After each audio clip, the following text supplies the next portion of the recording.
petty. Oh, Lord. Ladies and gentlemen of the jury, we are gathered here today to celebrate another episode and to welcome you all back to the place that you like to hang out and in the little corner of the internet. I'm not gonna kiss you on the internet. I'm a survivor. Whatever. Welcome to my third place podcast. It is Friday, September 20th. We are 10 days away from International Podcast Day. I don't know what to do with that.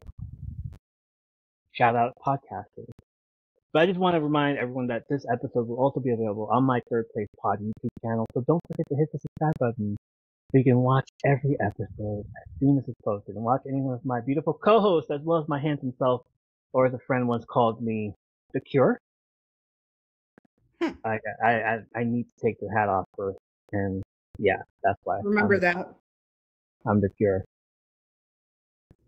The guy from The Cure. You know, boys don't cry. Okay. Shout out to Steph. I knew you were talking about Steph. Shout out to Steph. We are your hosts. I'm Evo. That's Brandi. Hi. And I think we have a huge show tonight. What we usually do is rewatch Cobra Kai and tell you what we saw in the episode. The last episode was pretty long, so I think we're going to have a blast talking about it. But first, Brandi, how was your week? My week was interesting. I actually had a dose of good luck, and that never happens for me. So I have a little story I can tell. So Tuesday, this happened. I left work early on Tuesday and I went to go get gas. I went inside to prepay and I came out and I put my wallet on the back of my car while I pumped my gas. Little did I know, apparently the next day I found out that I left my wallet on the back of my car. I had no clue I did this. So I found out because I was at work and the mailman came in with my wallet and said, "This was on your car." And I said, "What?" And he's like, "Yeah, come here, I'll show you how it was." And I've got a keychain that's like a key ring that's attached to my wallet. When you zip it up, it's got a key ring on it. And apparently the key ring was stuck in the back of my window, like the back by where the trunk and the window are. And that's how it was stuck. I have no idea how it went from sitting on top of my trunk to that position, but it traveled from my work to home. My son took the car that night, so it traveled out again without anybody knowing it was there, and then back home, and then back to work the next day. I don't know how lucky I got to where it didn't fall off and disappear. So Wednesday afternoon? Mind blown that happened. So when did you get it back? Wednesday afternoon? So I got it back Wednesday morning. Yeah. Wednesday morning. Yeah. And then I'm like, wait a minute. I don't even remember. And then I'm like, oh, it dawned on me. I'm like, that's right. I went, because I was thinking, I usually pay at the pump. Okay. Yeah. Always. The one time I didn't pay at the pump, I went inside to prepay and had my wallet in my hand and just put it on the back of my trunk. And I'm like, oh my God. I'm like, this has been on my car for 24 hours traveling. So yeah, I don't know how that happened or how I got lucky, but that's my little story for the week. So that's a dose of good luck I got this week. That's like your son didn't even see the walk. And I told him about it, actually. I'm like, so? And he's like, what? I'm like, guess what happened? And this was actually as he was killing the humongous spider that was in my house.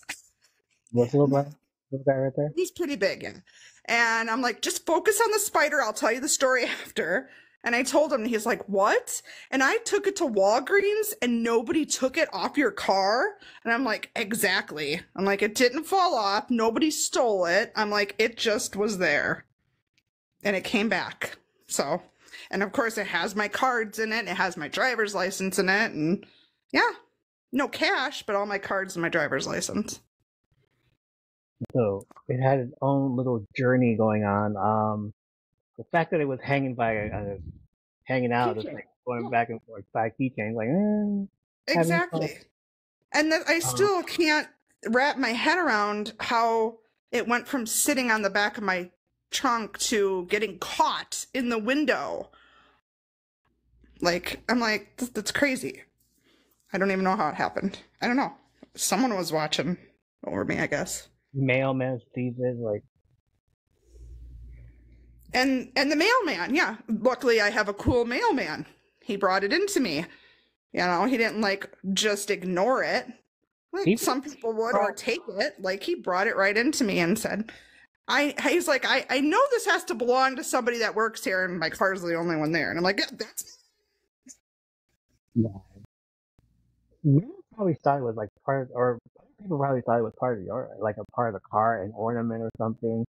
Like, you're already celebrating Halloween or Christmas, and like the little cars dangling up and down, driving all the way over there, and like people were just like, oh. Yeah, I don't know. It's crazy. But it lucked out. So that's my good luck story this week. That's a great good luck story, especially after what we just went through with the whole superstition. Superstitions, Friday the 13th, all that was rolling through my head too. And then you get good luck instead of wow. See, that's a superstition. Maybe you get good luck the week after Friday the 13th. I don't know. That could be You get good luck if you own a black cat. Yes. My black cat gave me good luck. Yep. There you go. There. Well, I'm glad you got your purse back. Wallet. Glad nothing was stolen. Your wallet. Glad nothing was stolen. Yeah. Love that. Love that. It really is. What about you? Tuesday. Went to go see my conditioning. I went to go do my blood work, all that stuff. Well, not the blood work, because like the endocrinologist wanted to just see me. I like requested some medicine, and they're like, "We want to see you." Like, okay. So I go over there. They take some blood sample, and then they're like, "All right, here's the thing. Your A1C came back with 6.7." I'm like, oh shit, I'm back on there, huh? Yeah. And I figured that out because I've been bad. I've been bad with the whole C4 stuff, and obviously my favorite meal is spaghetti. I've been making some of that for the past. I regret the flan. I regret all the other stuff I've taken for the past few weeks, months. But it wasn't as bad as I thought it would be. I thought it'd be like around 8 or 9 because I've been doing that. So she comes back with this 6.7. He's like, oh, okay. You look like you lost weight. I have. I'm down to 225, 230 around there.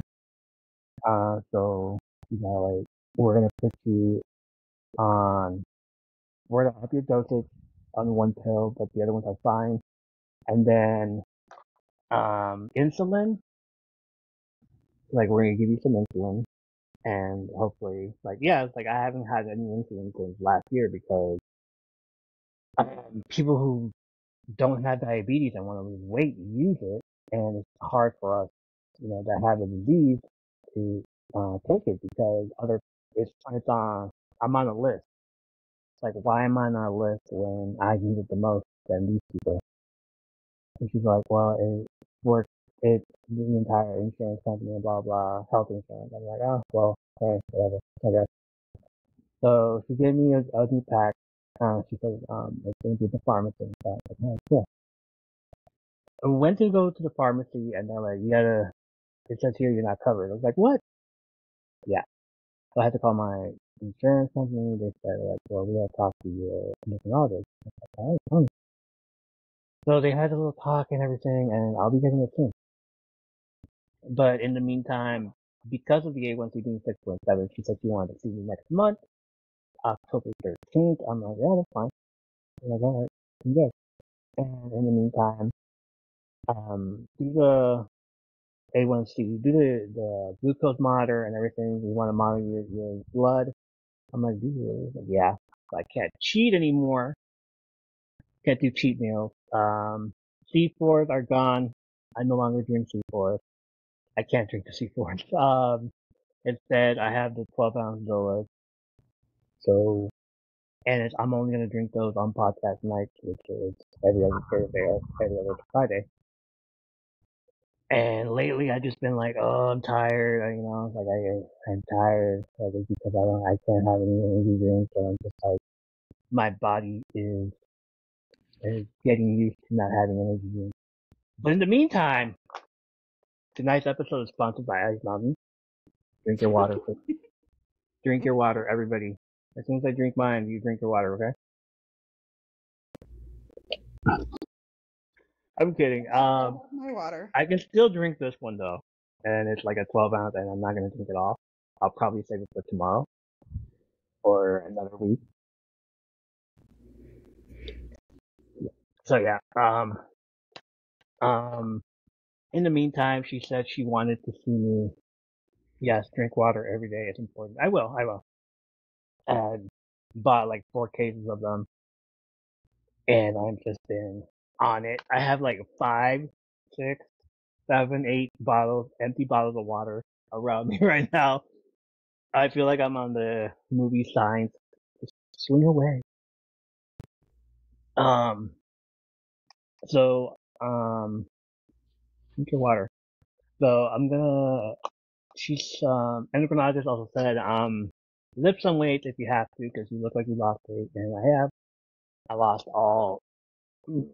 lost everything. So Your muscle. You lost muscle. Yeah, I lost muscle. But that's okay, because you can get that back. Yeah, of course. Like, I'll be able to get it back. Just need to work out.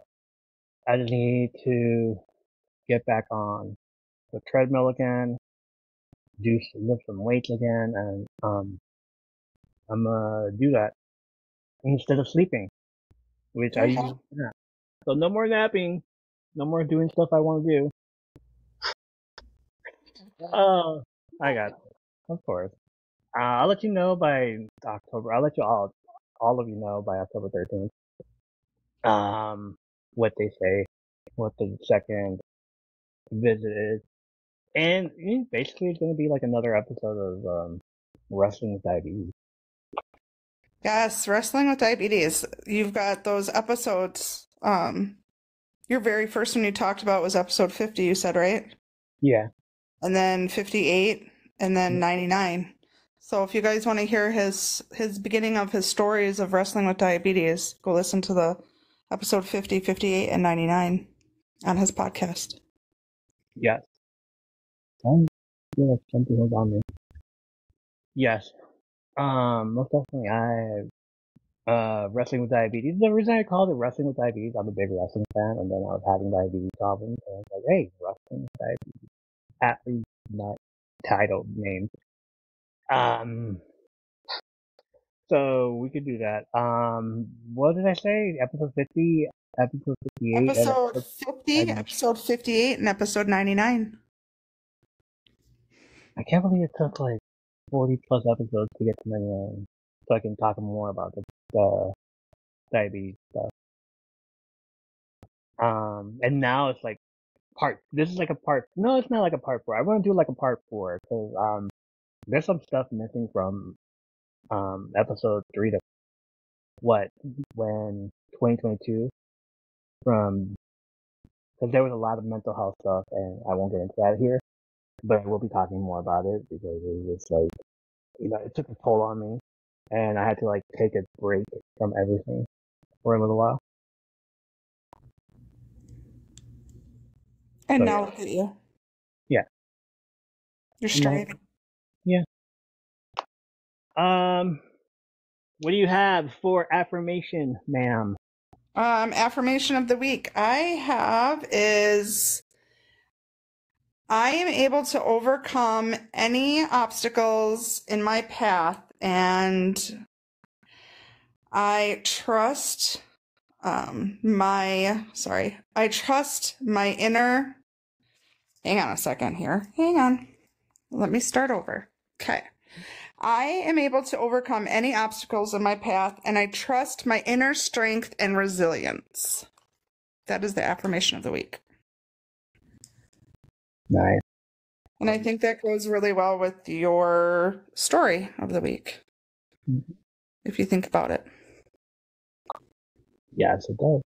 Yeah, because you can overcome it. You did it a few years ago. What was your AIC before? A1C. A1C, not AIC. A1C. Wasn't it 8 something? What, the biggest one or the smallest? Well, the one that I knew of, when you went down to 5.4, I think it was. 5.5. You went from like 8 or 9 to 5.4. 4.5. No, it was 5.4. Yeah. It was 5.4 that I remember. I don't remember your beginning, but I know it was up there. It was up there, and you did it. Yeah, 4.5. Amazing. 5.6, 6.5, 5.6. Yeah, you're 6.5. You got the. Yeah. And then last year was around 7. So like I lowered it a little bit. And you're still going to. Yeah. All right, we got the affirmation. I'm able to overcome any obstacle in my path. I trust my inner strength and resilience. Love that. Hopefully we can all get around to it. Time for the question of the week. I believe it was. What was one thing that was out of your comfort zone? There you go. And you overcame that, and you are now great at it. Yes. And I love that question. And we got lots and lots of answers. We got answers from everywhere, and I love it. And we're going to read them. Same. What do you have? Oh, am I starting? Yeah, go for it. Okay, well, the first one is going to come from Bent Not Broken. She said, here. So Bent Not Broken said, I don't know if this counts, but I was extremely afraid of taking classes again at 40. But I did it and ended up being the top of my class. I thought I'd do horrible and was worried I wouldn't pass the class. I passed with 99%. You're never too old, and it's never too late to start something new. And of course that counts. And we are so proud of her. We're so proud of her. She's amazing. And there's a few people here with us hanging out right now that know her. And yeah, we're proud of her. So I think that's amazing. Proud of you. Yeah, definitely. Go ahead. Your turn. Another one is from Rhonda. I can sing, but scared to do in front of strangers. Also acting. That's awesome. Kat has one. Mine is being open and vulnerable with people I was always closed off until my near death. That's awesome. Love that. Yes. But now I'm reverting back and I'm not as open again. What? That's okay. You can overcome that. You can overcome that though. You need to open up. You can open up again. Yes. Next one is from Violet. She said driving. And now she's a school bus driver. First day of training, she was going 15 miles per hour in a 45 mile per hour zone and was crying the whole time.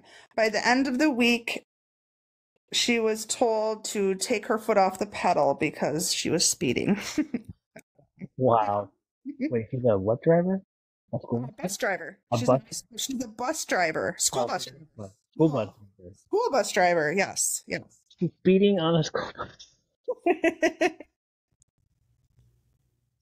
Okay. Next one comes from Sky, the Panther 84. Y'all know Sky and her shop, Skylar's Crystal Shop.etsy.com. Check out her free gift for self-healing crystals, and she has free gifts with every order. So check those out. Might as well. And Sky says, probably my acting abilities. She was also timid in school, but finally broke free on here. That's awesome.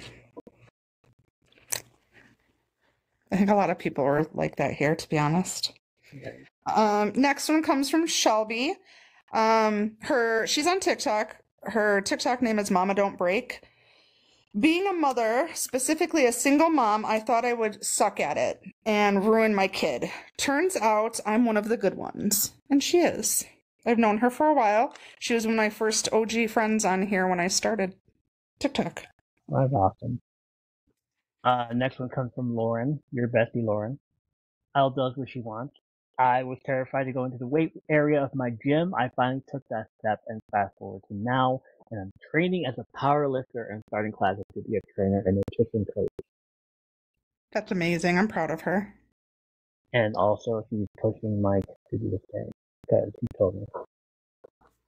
She's what? Pushing Mike into it. Yes. Yeah, she's pushing Mike to do the same because he told me that she's pushing him. I'm like, yes, go for it. Yeah, it is good. It's all good. Yeah. There's a lot more, isn't there? Who else do you have? I've got two more. So another one comes from Candy.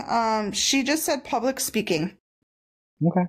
Public speaking. And I think that's that's probably a good one for a lot of people, I would think. I know back in school that was a hard one for me, like giving oral presentations. Right.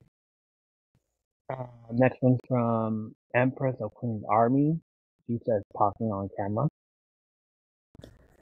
She just said that's all she said.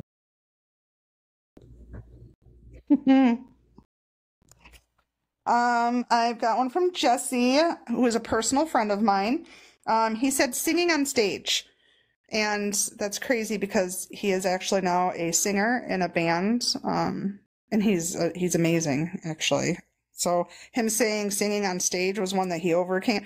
Like, I never would have thought that because he's always been an entertainer and he's very outgoing. So hearing that answer kind of like, I was like, wow, never would have thought that. Shout out his band. What is it? He's got like 3 or 4 in here. I don't even remember what they are. He literally does have like, he has like 2 or 3. And I, off the top of my head, I cannot remember the name of his most recent one. So sorry. Oh. Next one. Gomez. Jesse Gomez. Next one from Maria. Maria, speaking up for myself. That was it. Like, these are short. Speaking for herself? Yeah. Okay. And I do have one more. I said I didn't, but I do. It was a last minute entry. Okay. So this comes from Eve, our friend Just Eve. She said traveling. I never have been on an airplane before my 40th birthday. Now I have been hopping by plane over that big ocean all by myself for a couple of times. Danny. Yeah. She didn't say Danny, but we know Danny. Yes. We know the reason. Of course Danny's the reason. Of course. And, yeah. I think it's cute because they met on TikTok. Right. I'll take some credit for that because they met in my live. There it is. Angela says she has so many. Speak up. Tell us what you have. Well, you have Angela's on one of them too. That she posted. Yeah. She's in there. She's hidden, but she's there. She's under Rhonda's. If you look where Rhonda's is. Oh, damn, singing. Of course. Singing, and she also said spicy videos. I remember that one. Oh. And yes, I'm calling. They know. I'm gonna say it. She said spicy videos. Tara Meikle says kickboxing. There's Violet. Hi, Violet. Do you have any more? I do not. I'm done, but I know you have more. All right. So just from Butterfly Housekeeper at the Costas, one of your friends, I do believe you sent me this one. Jumping in with both feet was so scary, but here we are 2 months in and growing faster than I could ever imagine. So she's talking about the hospice. Right? Yes. Okay. Yes. Okay. We have one in the chat. Our friend Micro says, believe it or not, she struggled with self-love. Oh. That is. I Yeah. was gonna say that is hard to believe because I would have never have guessed that, being how amazing she is now. Okay. All right, so we got a few more. First is Andy. A little bit late, but speaking was something that I struggled with for years, with where my injury is in my brain. I had to learn how to speak with the practice from my lip sync videos. I have actually gotten way better now. I even to the point where I can speak on camera. That's amazing. That's awesome. I love that. I'm Yeah, so glad me you're too. able to speak again. Next one's from Miranda. Driving after a few accidents. I found pushing through helps get over my fear. Going skydiving next year. Hopefully that will help with my fear of heights. After Yeah, a I could few see that. accidents. Wow. Megan says starting a business, being a stay-at-home mom, carrying someone else's baby, moving an entire house. That's a lot of accomplishments. It is. It is. Like, especially carrying someone else's baby. Love Yeah, that. yeah. She's amazing. She's a personal friend of mine. I should say she's a personal friend of my oldest son's. So she grew up with my son. I've known her a long time. That's so sweet. And finally, we have Kelly. Your friend Kelly Belly. I'll keep this one more clean. I was always afraid to tell people how I felt about them. I would keep my crushes a secret for months and fantasize about what ifs.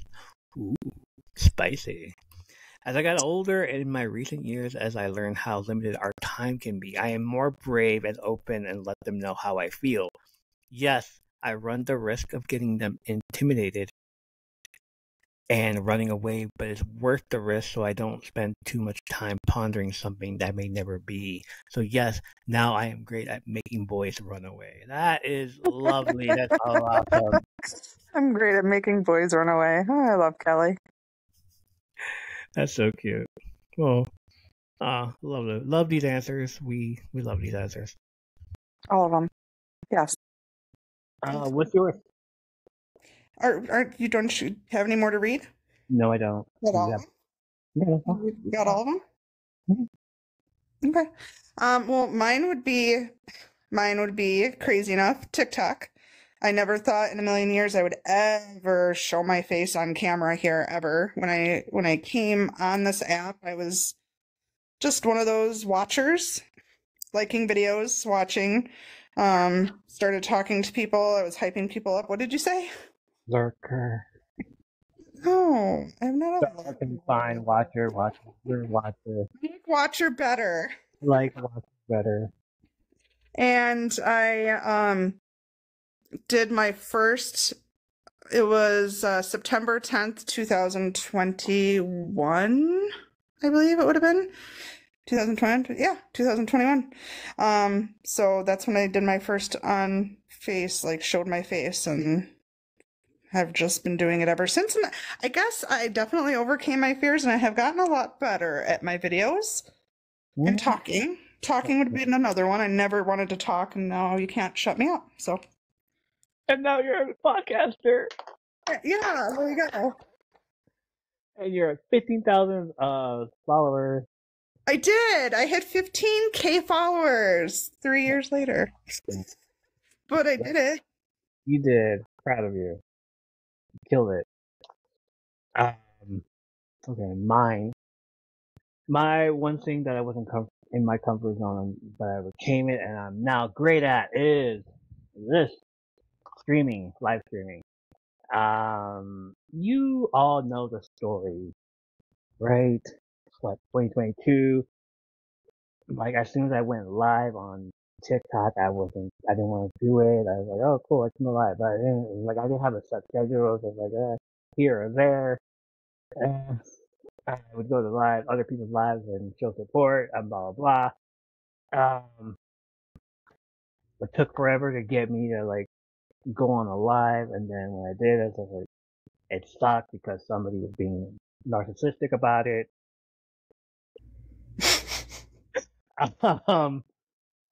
And hold up. Wait. Pause. Angela says, I'm shy. Look at me doing videos, joining live, joining family encourages me. Yes, that's freaking great. That's awesome. Yeah, of course, I'm gonna take a shot at that person. So what? but still, like, she ruined it for me that one time, and then ever since then, I didn't go back on. Took a break off of here, TikTok, of course. January of last year, there was another app started there, and it's like, oh, cool, like they have lives now. So I went in there, and because nobody knew who I was, I decided, hey, what's the worst that can happen? So I started going live there. I got confident. I got followers. Fire away in the handbook as acceptable. Of course, I'm always firing on all cylinders for that one person that blocked me. Uh, anyway, um, so yeah, ever since then, I've just been like on it. I was like, all right, I love doing this now. Um, the reason why I love going live every night, except for one night, it's because it's something I want to look forward to. I look forward to doing this. Something I used to look forward to doing on the other site, and then it got taken down. But I never did it. It was like, oh, you're going live? Oh, whatever. And then I did it, and it's like, oh, cool. Like, I get to talk about my podcast. Nobody knows me here. So I did it. And like 18 months later, come back here and we're doing it again.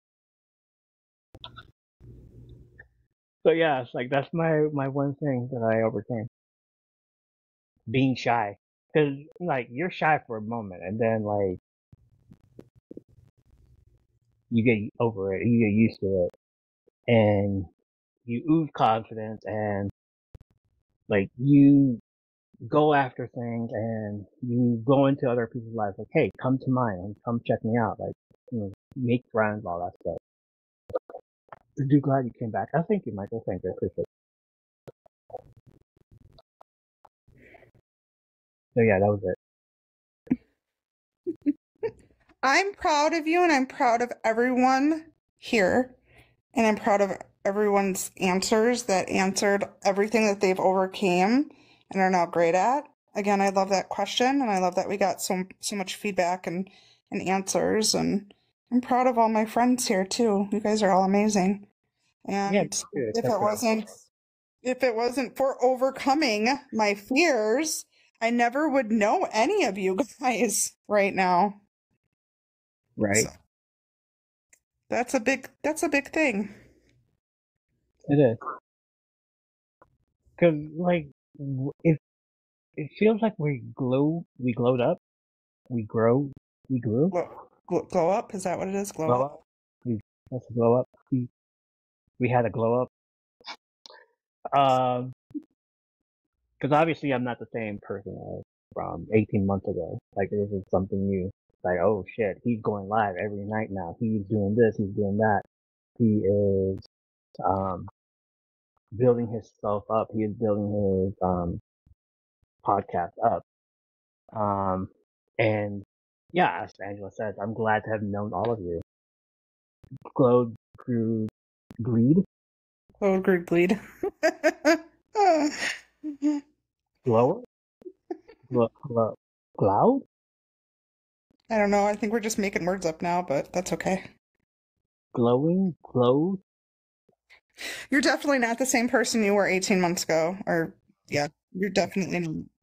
Like, I feel like everything changed when I was over on another site, and like, ugh. The people that were there though, like, I brought them over to here, and like, they're still hanging out with me. They're still rocking with me, and they can tell you the exact same thing. That place like made us different, and that's the reason why we're like, ooh, we're confident, because we went through a lot of stuff on the other place, and now we're just like, no, you can't mess with me. I'm from over there. So yeah, that's why. We have managed. There it is. That's what I was waiting for. You have definitely grown in your confidence. I am so proud of your growth. Thank you. Thank you very much. Appreciate you, man. Absolutely, he has. Yeah, I'll never forget the first time he went live. You saw me grade. Yeah, I don't think anybody's gonna forget how the first time like I was in that box and we went live and like it was so anxious and because of one person and like it got ruined. Yeah, but look at you now. Yeah, like I still had that for like till March of last year where I just like be anxious about it and like who's coming in? Oh, people are coming in. Are they gonna stay here? Are they gonna laugh at me? Are they gonna like are they gonna be rude to me? Are they gonna do this to me? Are they gonna say this to me? Are they gonna tell me to shut up because that's my podcast? But no, people stayed rocking with me and I loved it. I enjoyed it. And that's how the whole podcast grew out of that because people kept tuning in. And now the podcast is like 15,000 downloads. That's And amazing. no, Congratulations. no, not yet, not yet. It's growing to 15,000. Oh, I shouldn't have said that. I'm sorry. Oh, It's at 14,651. okay, Not well, yet. It's almost, almost there. almost there. Almost. By the time it hits 15,000, we're all gonna celebrate. I said I wanted to do it before what And international international podcast day, but it's not happening. It's in 10 days. If we can get like 400, 390, I don't know, 300, it's possible. 400. Don't ever say something is not possible or out of your reach, right? Yes. Everybody in this chat can probably agree with that. That it's never out of your reach. Like, don't ever think positive. And I think that I also think with what you were saying, I think in our life, we're given people, good or bad, in our life. I think that they're there for a reason, whether it's to challenge us, to make us stronger than we are, whatever reason it is. So, because you mentioned that one person ruined it for you, so that just came to my head that, I think that yeah, that LS girl. People come in our lives. What was her name? No, yeah, I don't. I didn't forget her name. I know her name. Well, she has a podcast also. She obviously has a podcast, but well, yeah, but she obviously gave you the motivation to be where you're at now. She did. So, good or bad perspective, all learn exactly. Her narcissistic attitude motivated me to become better because I don't want to be like her. I don't want her in my life. I don't want her. I didn't even want her in there at all. What is my here? The queen of nose all over. Yes, we meet everyone for a reason. Like I said, good or bad, I think that we all learn something from them. Absolutely. Whatever it might be, we all learn a lesson. Yes. And great lesson that was. Well, I said yours. You said yours. I said mine. We're good, right? We're good. All right. We're gonna take a little break. And then we're gonna come back and do the same.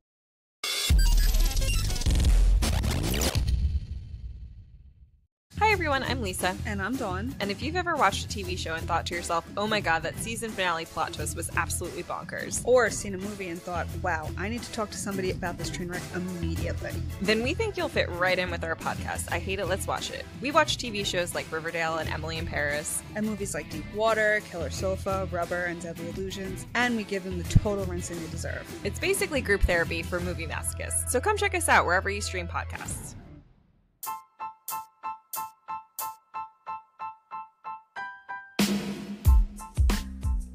Hey, it's Evo. We're going to get back to the episode you're listening to, but first, let me tell you about Dark Fate Creations.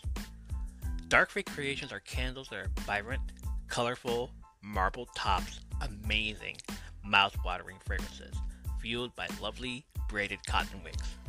Paper threads woven into every cotton wick for a clean, romantic, slow, and consistent burn. Each candle is unique from the next as they are hand-mixed and hand-poured right in Grass Valley, California.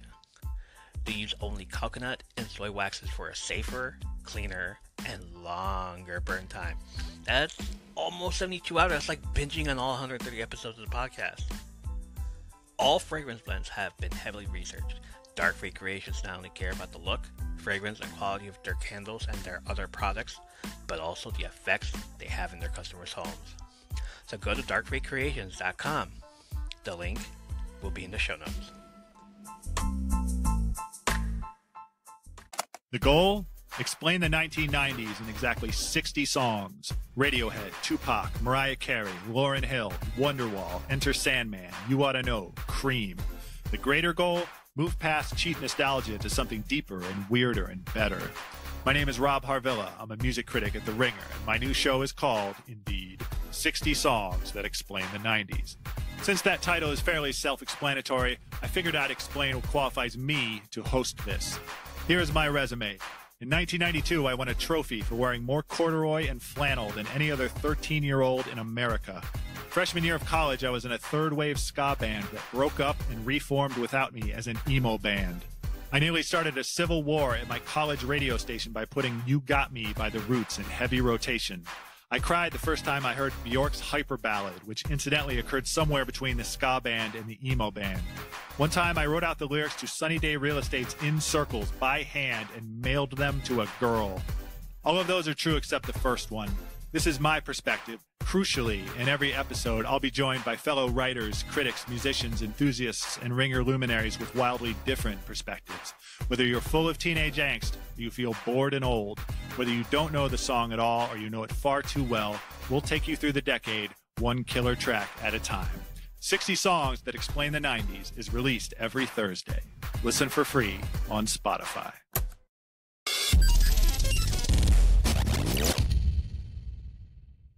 So, before we start on that, one thing I forgot to say during my endocrinologist visit, the nurse practitioner, or nurse, that called me in, like, I went in, she's, like, looking at me, like, all like this, and I'm just like, and she's like, no, I'm trying to read your hat. I was like, oh, yeah, this one. It's like, and so I started telling her, like, it's the name of my podcast. Like, oh, what's it about? Same with a paragraph. So I was like, let me tell you what this is about. It used to be about wrestling. I used to talk about blah, blah, blah, blah, blah. And then it started talking about diabetes, my fight with diabetes, and blah, blah, blah, blah. And I told her everything. She's like, oh my God, that's so cool. That's so great. Like, you're, like, speaking out about it. And yeah, like, putting it out there and telling them how to.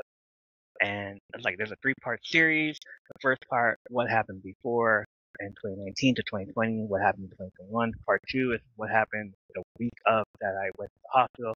Part 3 is what happens after, and my fight with it and what I have to do and what I was told to do and how I defeated it. I beat it, and like, it became from a almost comatose person to from a 15.3 to A1C to a 6.5 in under 3 months. And she's like, my God, that's unheard of. I was like, yeah, and I did it. And Dr. Duke told me everything that I needed to do, and I did it. And she's like, so all you had to do was just listen to your doctor. Like, yeah, that's what I did. Listen to my doctor, listen to a bunch of people's comments about diabetes and all that stuff.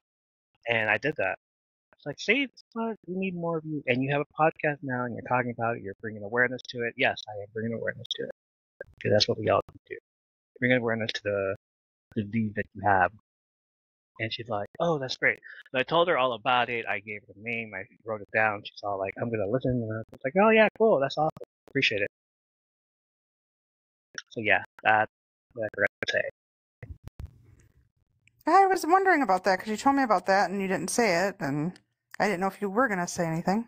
I forgot all about it, and then I realized, like, I looked at myself in the mirror, and I was like, oh yeah, the hat. Okay, let me go tell him. Yeah, that happened.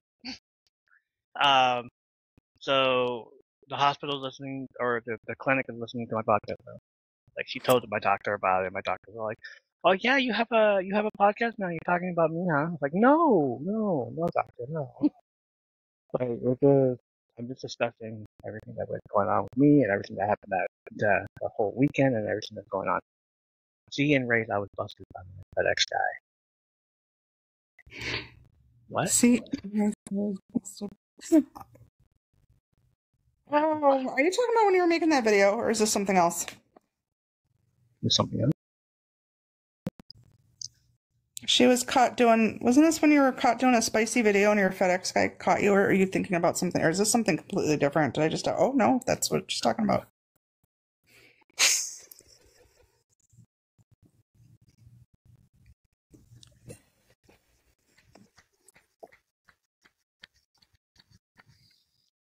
Question of the week. Have you ever been caught doing something embarrassing? No. Like, we all get caught doing something embarrassing. Have you ever been caught making a spicy video? Like, we watch things like, right, oh, that must take a lot. Oh, that's awesome. Oh my god, that's so fucking spicy. But what about outside? What do you look like outside of it? That's the phone is like you completely different person. But what's behind you? Whoever's watching you doing this stuff, like, what are you doing? People that What's don't going know on? are filming a TikTok, especially a spicy TikTok. Especially the dance TikToks is like, Yeah, but spicy, you're generally doing spicy things or removing articles of clothing, some of them. Revealing. That's the word. Yeah. So I guess, yeah, if you're doing a TikTok video revealing or even your goodies and a FedEx guy shows up, I mean, or the music. yeah, See red. say that. Or what is the other one? Red Light Special or Oh my. Angela. Anybody that's outside. Is it weird doing it outside in front of people? Just like they're doing a TikTok. Oh my god. Because it's 2024 now. It's like it's no longer like taboo. When a 2020 is like, what are they doing? Oh, TikTok. And now it's just like, oh, they're doing a TikTok, of course. 2024. Right. Of course. So I have 4 kids. I have no shame. I mean, it's not only that. It's not only TikTok. Reels on Instagram, Twitter. Yeah, Facebook even has reels now and stories and all that. Yeah. Snapchat. What else? Any of them. Like, are you guys ever feel embarrassed when people catch you doing content? Video? No, not content, OF content. No, of like content for public apps. Do you guys ever get embarrassed when someone catches you doing content for public apps? Is that what the question is going to be? Or is it, yes. Are we going to ask that question? That was just random. Or, yeah, it was just random because Michael decided to say, like, she got caught by FedEx man shows up. So I'm just like, ooh, there it is. We have no question for the week, so that's your question. That's the question for the week. Okay, well, make sure you write that down so we don't forget to repeat that. It's on Riverside. Like, it'll be on post. Like, I'll write it down. I'll save it as soon as I hear it again. I was like, oh yeah, that one. Like, while I'm editing this episode, basically. I was going to say, I know, but like between me and you, we don't have very good memory sometimes. Yeah. We need both of us to remember things. It's horrible. Oh, that one thing that you forgot, and I forgot too. Like, what happens when we both forget the same thing that we're supposed to remember? I should have written down. You should have wrote it down. Yeah, I'll take the blame. I should have wrote it down. You're right. Oh, Jason Voorhees is in the chat. Look at that. We're not even doing spooky yet. I'll write it down in DM y'all kids. Thank you, Michael. Thank you. Appreciate that. I am super excited, by the way, that we are going to be doing spooky horror stuff coming up. Spooky horror skeletons. Yeah, spooky horror. Yes, that. For real, like doing it the first year in 2021, 2022. I keep thinking I started this podcast in 2021. Why? Why do I keep thinking that? No, for doing it the first year in 2022, we're one episode and besides that whole month, because that whole month was just full of wrestling stuff, except for that one episode that dropped on Halloween. But doing that episode was like, oh, you know what? I should do better. I'm gonna do better next year, and I did that. The next year, 2023, last year, where I just renamed the entire segment. Hey, look behind you, because of a friend who had that as a blog, but she passed away. But she was into all horror stuff and everything. So I'm like, I'm gonna rename it, and then I'm gonna post it, and I'm gonna like tag her, and then like, oh shit, I forgot she passed away. But all her friends came, and because I tagged her, all her friends came, and they're like, that is so awesome. I'm like, thank you, appreciate it. That's but awesome. like the fact that I can do that, and the fact that I did that last year, and I like had not a whole bunch of people on Tumblr telling me their choices for all this stuff that I'm doing now, 31 Days of Horror, is like around possibly 8 people, where now it's just like a whole bunch of the community in here telling me like, hey, we like this movie, we like that movie, we like this movie also. And God, 17 minutes worth of movies. Yeah. 17 minutes worth of movies to get through for one person. And I'm just like, all right, cool. Like, yeah, I remember these. I gotta mention them on the episode when it shows up. Like, all right, cool. That's gonna be one episode just for that one video. One person doing the whole episode is gonna be like, so this person chose these movies, and here we are. But like last year, so the first year was one episode. Last year was a whole month. This year we started in September. We asked everybody, it's like, hey, what is your this? What is your that? What do you like about horror? What do you like about this stuff? And everybody answered. And now, like, when we come up on October and we do the horror episode, everything's going to be there. I'm going to have everything there. I'm going to be, like, answering my questions. You're going to answer your questions. We're going to talk about it. We also got, like, 45 favorite top horror movies from somebody that doesn't know anything about horror. Right.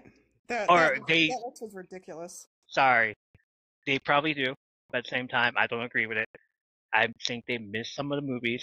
I think some of the movies shouldn't be in there. But at the same time, yeah, okay, that's their choice. That is their choice, and that's 75% of those movies I've never even heard of, but... Black and white. So yeah, that's coming up next month, and I can't wait. It sucks that I have 10 more days to do it. It's like, oh God, can we just start now? Can we just start talking about it now? I'm ready, as y'all can see. I think you're going to need these 10 days to prepare all the stuff that you want to do, to be honest. Yeah, for the YouTube crowd, this is what I'm pointing at. For the Spotify crowd, I'm pointing at my background where it's all decked in Halloween stuff already. It's totally okay. It's their choice and they're wrong. They are wrong. Oh my goodness, here we go again. This is, like I said, you guys are totally, like, I swear you're related. You've got the same feelings. You are entitled to your own wrong opinion. Yeah. Yeah, pretty much. Micro. Got it. Are you ready for this? I'm surprised she's still here. She's still hanging out. She's probably going to dip soon, but that's okay. I love her hair. Don't say anything.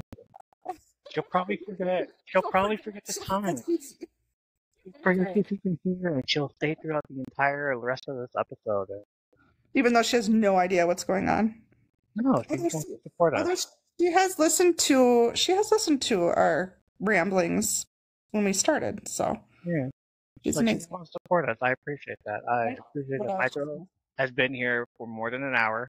Mm-hmm. It's an hour longer than she was last time. I was just gonna say that. Usually it's a few minutes. God. Aw. Here she goes. Here she goes. Ugh, Welcome back, cat. Yawn. my petty queen is ready for it. All right. Let's start talking about this episode. If you heard any of the break it down episodes in the past, or if you're new here, myself and my co-host Brandi are massive Karate Kid and Cobra Kai fans, so we decided we were going to rewatch the shows on Netflix and break down the episodes scene by scene and tell you what we thought about them. You are more than welcome to follow along and rewatch the show with us, as some of our friends are doing and listening to the podcast as well. There will be spoilers at times, and we do tend to add in trivia or ask the questions for you to ponder over. It's what we do here. Also, it must always be said on every episode, because we are always critiquing the show. We love Cobra Kai, we love the Karate Kid universe, but don't let us influence you on the show. We're just fans of the show, as there are millions of other fans out there who have different opinions. We just have to have a podcast about it and talk. We like to talk. Cat loves the podcast. Cat loves the podcast. Thank you, Cat. Cat loves the podcast. I love that. I love everyone that's been listening. If you want to go back and listen to past episodes about Cobra Kai and what we thought about them, I suggest go back and listen to episode 154 and then continue on from there. And for the benefit of saving time, next time I do this, I'm just going to cut that part and then just insert it into the show from here on out. You just thought of this? Should have done that a long time ago. You don't listen to me. Right. Oh wait, I never did say that. Sorry. You didn't. No, you didn't. I should have. Yeah, I should have thought of myself. Okay, season 3, episode 10, titled December 19th. The title is a reference to the date of the All Valley Karate Championship in the original Karate Kid. It was written by Bob Dearden and directed by Josh Heald. Synopsis: old wounds begin to heal at a country club Christmas party, but a brutal assault by crazy students leads to new betrayals and alliances. That's the whole show. That's it. We're done. That's it. We're done. That's the whole episode right there. This is a great episode too. Like, this is one of the best episodes. Yeah, this is the first finale episode to be directed by Josh Heald instead of John Hurwitz and Hayden Schlossberg. This is also the first finale episode to not be written by Heald, Hurwitz, or Schlossberg. So we're going by just one person, directed by Josh Heald, written by Bob Dearden. And Bob Dearden came and killed it. He said, "Hold my script." Is that what we're doing? Is that what he's doing? Maybe that's what it is. Yeah, he said, Josh Heald, John Hurwitz, and Hayden Schlossberg, I know y'all can talk about this episode so much. I know you've written these episodes, but here, hold my script. And I'm about to write this episode, and y'all are going to love it. And indeed, we loved it. Absolutely. Cold Open begins with a flashback in North Vietnam in 1969, in which John Kreese and his team, now prisoners of war, are locked in a cage, and they're being forced by their captors to fight to the death against each other on a platform above a pit. 2 soldiers in Kreese's group are chosen to fight. During their fight, Twig keeps telling Kreese that this is his fault, and that they're all going to get unalived. Kreese tells Twig that all he has to worry about is survival and that this is his own fault. Captain Turner agrees with Kreese, telling him that this is his fault, but none of them are going to survive this. Kreese asks Captain Turner for guidance, but the latter says there is no rank here and it's every man for themselves. Then one of the soldiers throws the other into the pit, making Kreese uncomfortable. The soldier that won is brought back into the cage, where he reveals to Terry Silver that the depth of the pit is in the worst part of the battle zone. Cobra Kai logo appears on the screen in big yellow letters.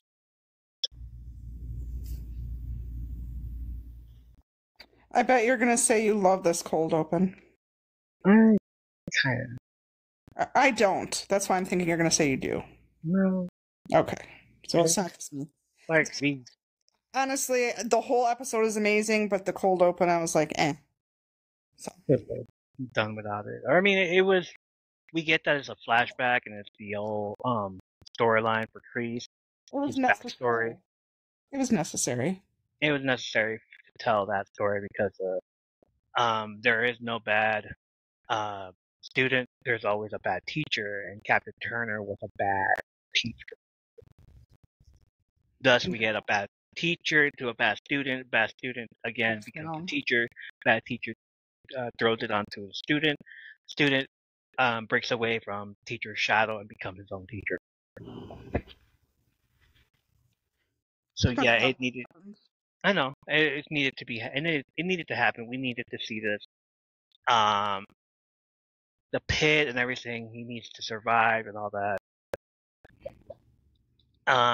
Yeah, like I enjoyed it. I just didn't like. Oh.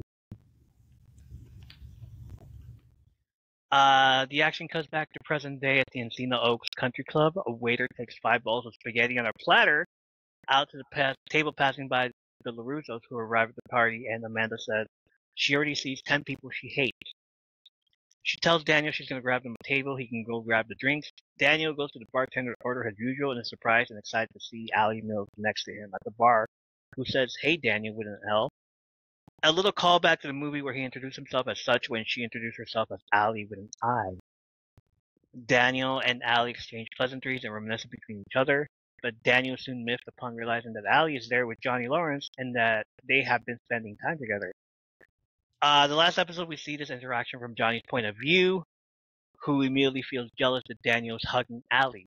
This time, we see it in Daniel's point of view when he realizes Johnny is with Allie. Both of them were in love with the same girl back in high school. And this sucks right here, seeing him.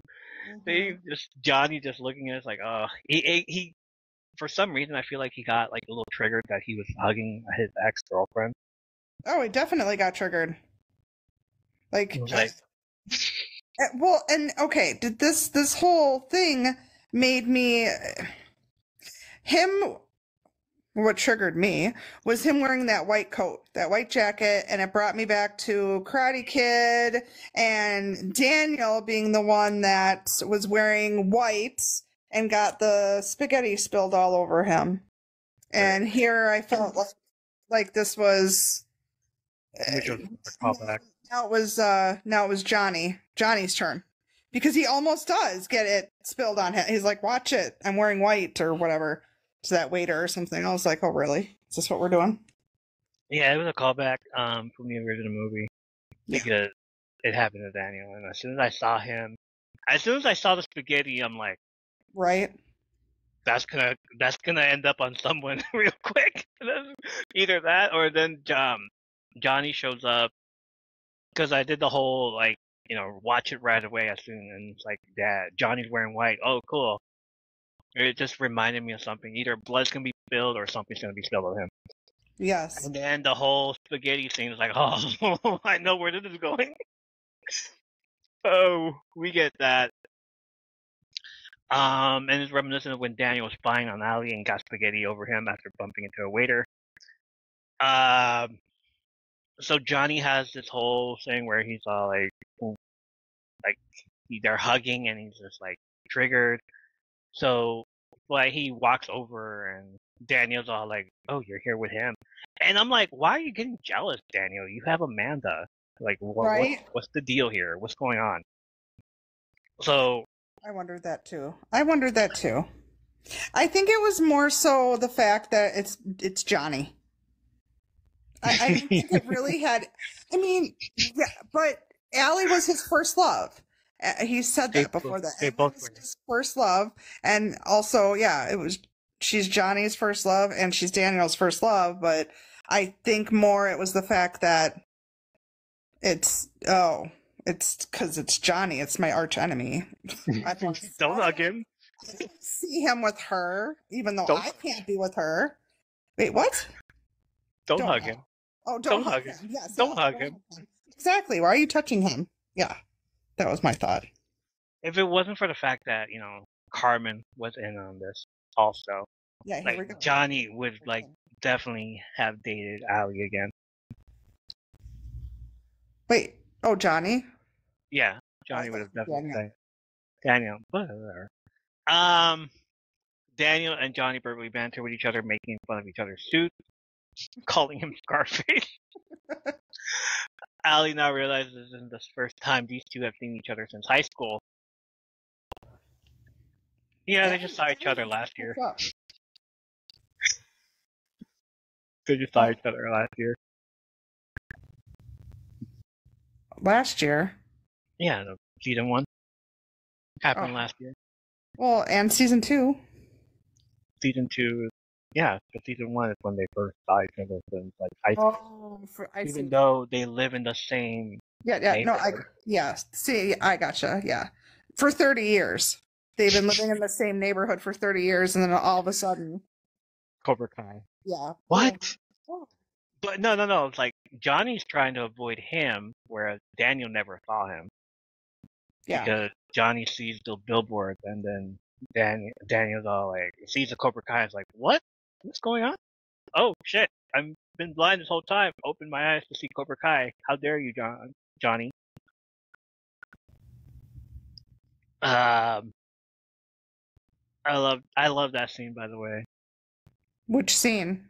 The whole banter between them like Oh. meet. This is the first time all three of them are together. Yes. Yeah, I've been waiting for that. Yeah. At the LaRusso house, Sam and Miguel attempt to achieving a union between Eagle Fang and Miyagi-Do. Chris says that Cobra Kai style mixes with theirs, not like salad dressing, oil, and vinegar, but like a wrestling reference. The British Bulldogs and the Heart Foundation. The Bulldogs were from the UK, and the Heart Foundation were from Canada. One of them, British Bulldog, ended up being a brother-in-law with one of the guys from the Heart Foundation. So it was really weird.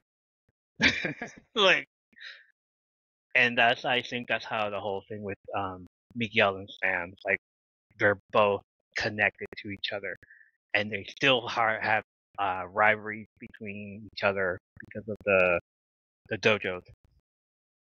Yes. The Bulldogs were from, I said that. Mitch says that they were friends, but Chris says not at WrestleMania 3. Heart Foundation won that night. Chris and Mitch get into a fight about who gets to call him Peanut Breath, which greatly worries Chris a bit. Mitch has hid it and tells Bert and Miguel he's leaving, but Dimitri yells at them saying that this is exactly what those assholes at Cobra Kai want. He calls Mitch and Chris an asshole. At one point he wanted to be one, but now Cobra Kai is the worst collection of assholes in the valley, run by the king of all assholes. So if by merging Miyagi-Do and Eagle Fang, weird name by the way, can keep them all from getting shit on, then they would be assholes not to do it. He apologizes for all the times he said asshole and usually takes pride over his grandiloquence, but it's an emotional time. Mitch and Bert sit back down and Dimitri asks, where do they start? Kids being kids. You know? I suppose. Back at the country club, Ali Mills is caught up with the rivalry between Johnny and Daniel, basically from season 1 to now. Daniel's daughter hit Johnny's car. Johnny drew a dick on his face, referencing the billboard, and then Daniel's cousin set Johnny's car on fire and tried to beat him with a baseball bat. Johnny agrees that's basically what happened. Ali asks Johnny why he didn't tell her this at lunch. Daniel asks about it. Johnny smiles and tells Daniel they spent all day together after Ali tells him they were messaging each other on Facebook. I love how Daniel is jealous still. Like, oh, you didn't talk to me on Facebook. Why aren't you talking to me on Facebook? He's jealous in the whole thing. It's just messed up. It's messed up. It's because it's Johnny. That's why. I mean, I get it. Like I said, he can't have Allie, but he doesn't want Johnny to have her either. Right. Like, why are you going to go back to the guy that I took you away from? Exactly. Oh, speaking of that, this comes a little later, but I was confused about the whole story of how their story of why they broke up. It didn't add up to Karate Kid. It didn't. Okay, so it's not just me. It's not just you because I was like, prom? Okay. Daniel asked Johnny if he finally took computer literacy. Ali asked if he's going to have to put them both on timeout. Amanda LaRusso entered the scene. She becomes playful when she learns that Daniel and Ali used to date each other. Ali tells Daniel that it's just Mills now and not Schwarber. Daniel gives Johnny a look of, I see what you're doing. I see what you're doing, bud. I love that look. That was awesome. And Johnny takes that confident sip and of his drink as his maybe. Obviously, he forgot about Carmen. Just gonna say that. But they haven't Like he has it. It's Doesn't like he wants to matter. feel Allie out first, Yeah, basically. no, that's not right. Like, see what's going on there. A man. Just whatever. Typical man. Typical man. Yeah. All right, fine. Typical man. Amanda asked Allie if the man boys filled him in on the Mortal Enemy Karate Soul Dojo. Amanda asked Allie if the man boys filled him in on the Mortal Enemy Karate Dojo Solo Valley, saying yes, to which Allie is surprised to find out Daniel has a dojo as well, and asked how that is going. Amanda giggles, ready to tell the story. Here, let me tell you what happened from my point of view. This asshole shows up into my backyard. After being on all night looking for my house. On his motorcycle. On his Daniel's cousin's motorcycle. But then he comes in and has breakfast, so. Yeah, pretty much. And then fights and threatens a little kid, by the way. Anthony. So yeah. Back at the LaRusso house, Dimitri, Sam, and Miguel have come up with an agreement that the new combined dojo should train at Miyagi-Do, but deadlocked on a new name, gi design, post-training snacks, and sensei dispute resolution protocol. Even the kids know the two senseis hate each other, but at the same time, what should we do if something happens between them? Right? Like, what's the protocol? Who has more experience? Johnny. Dimitri says it's not good, but it's a start. They hear a cat meowing outside, which Bert goes to investigate to let Sam's cat in. Miguel asks if Sam has a cat. She says they don't. Bert gets thrown over the kitchen window. And here we go.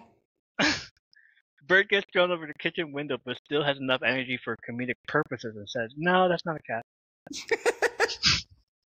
What? It wasn't a cat. Boom! He shatters the whole window. Was that one where they throw what's his name on the Simpsons into the Simpsons window, and he just like stands up and is like, "Hi, I'm in danger." It's like how he was like, "Oh, I just got thrown over a window," but I'm still able to look up and look at my team. Like that wasn't a cat. Yeah, I don't understand. How can someone get thrown through glass? And it happens more than once in this episode. And I just feel like I can't even picture it. Like you're getting thrown through glass and you can stand up? Like, how does that even happen? Like these kids have super karate powers and stuff. I get thrown over a window. I can't even get up the next day. Like, my knees are cracking. Oh my god. The fact that little Bert, by the way, not just anybody from the other team, just the littlest one, just like gets thrown through a window. That he fits, by the way. Yeah, his whole size, his like body fits through this his whole window. size just throws in there. It's like, damn, dude. And then okay, and he has glasses. How the hell do his glasses still land on his glasses? They don't come off his face, and they're not broken. How does that happen? Like all the glasses broke except for his glasses. Exactly. Somebody give this man his glasses. He can't see without his glasses. Don't even reference that. Why would you do that? Oh. Anyway, what you're talking about, that was awful. I can't believe you said that. You're horrible. Horrible. I'm That was awful. I cannot believe you referenced my girl. That was sad. Glasses. Aww. Alright, he says no cat. He says no cat. Aw, Thomas J. Stop. Thomas J. Oh, I'm gonna cry now. That's so sad. That movie is sad. See, Danny knew right away. I knew right away. Oh. Hawk, Kyler, and the other Cobra Kai kids enter through the kitchen. I mean, you have an opening in the window. You might as well have. Okay, no. Miguel has triggered flashbacks of himself and Kyler fighting in season 1. Kyler says it's payback time, Rhea.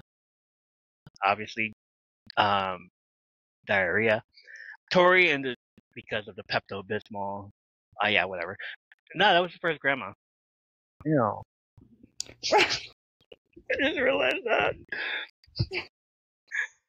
Tori and the two others bust through the front door, to which Sam gets in her karate stance next to Miguel, ready to fight.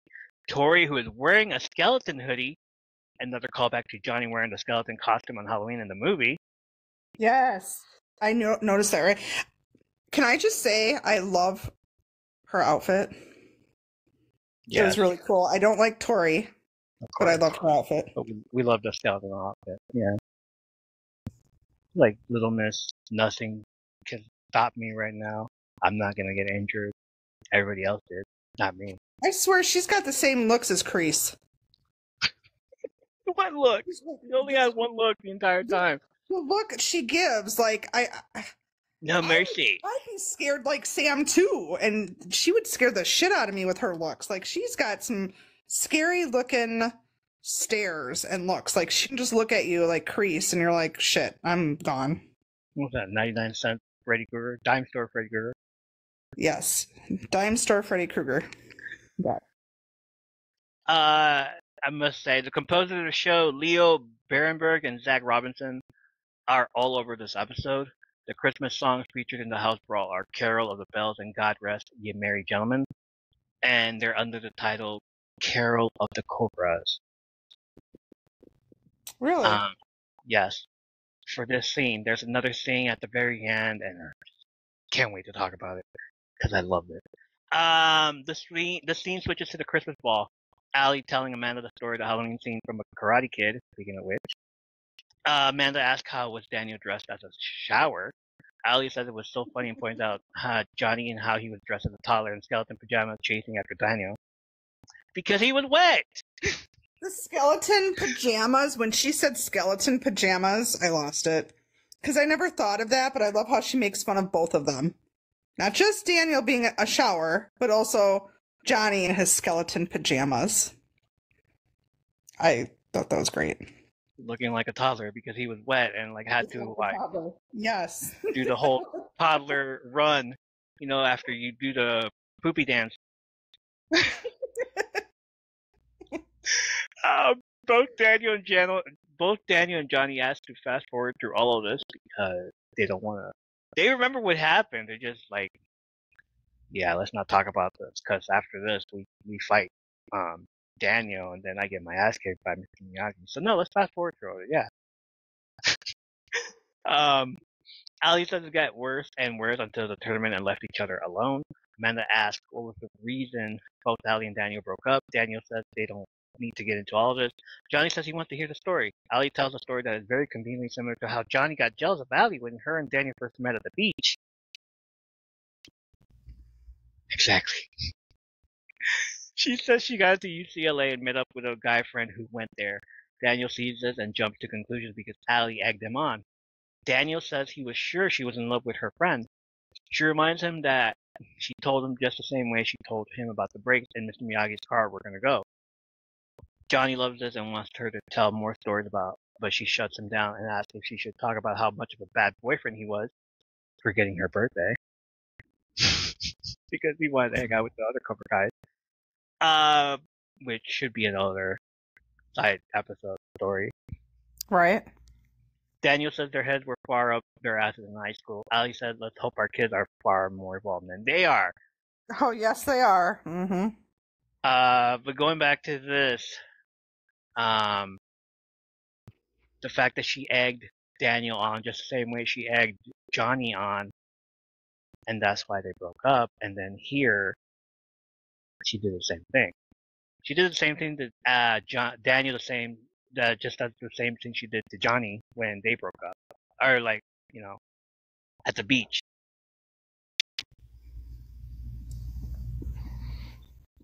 And Daniel was just like shrapnel.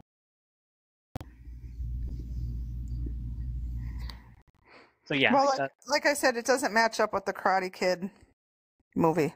Yeah, because it was prom. It was prom. Prom night. So I feel like it doesn't, like the story, like we're missing a gap. There's a gap there. Like it doesn't match up with the ending of Karate Kid 1. Sorry, 2. 1. The beginning of Karate Kid 2. Sorry. The beginning of Karate Kid 2 doesn't match up with Allie's story now. Like, I feel the writers messed up here. They should have had it matching up a little bit better, because if you're massive Karate Kid and Cobra Kai fans like ourselves, we're going to catch this shit. And that bothers me. I mean, it's a little detail, but that bothered me. Like, we've been waiting forever for Allie to come back, and then they fuck her story up? Like, why not get it right? I don't understand that. Y'all heard that too, right? She said the F word. Sorry. Wow. Calm down there, Brandi. You know how I get when I'm passionate about something. Sorry.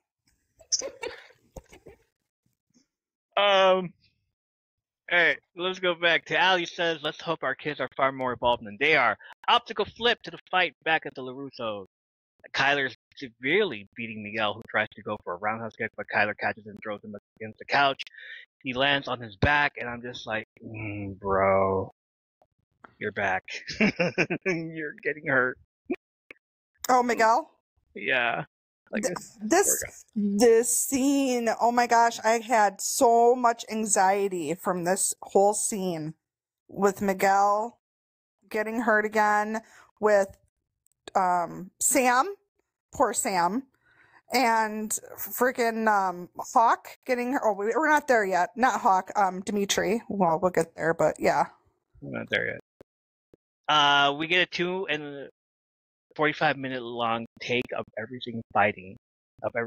2 minutes and 45 seconds for a long take of everyone fighting, which was longer than the school hallway scene at the end of season 2.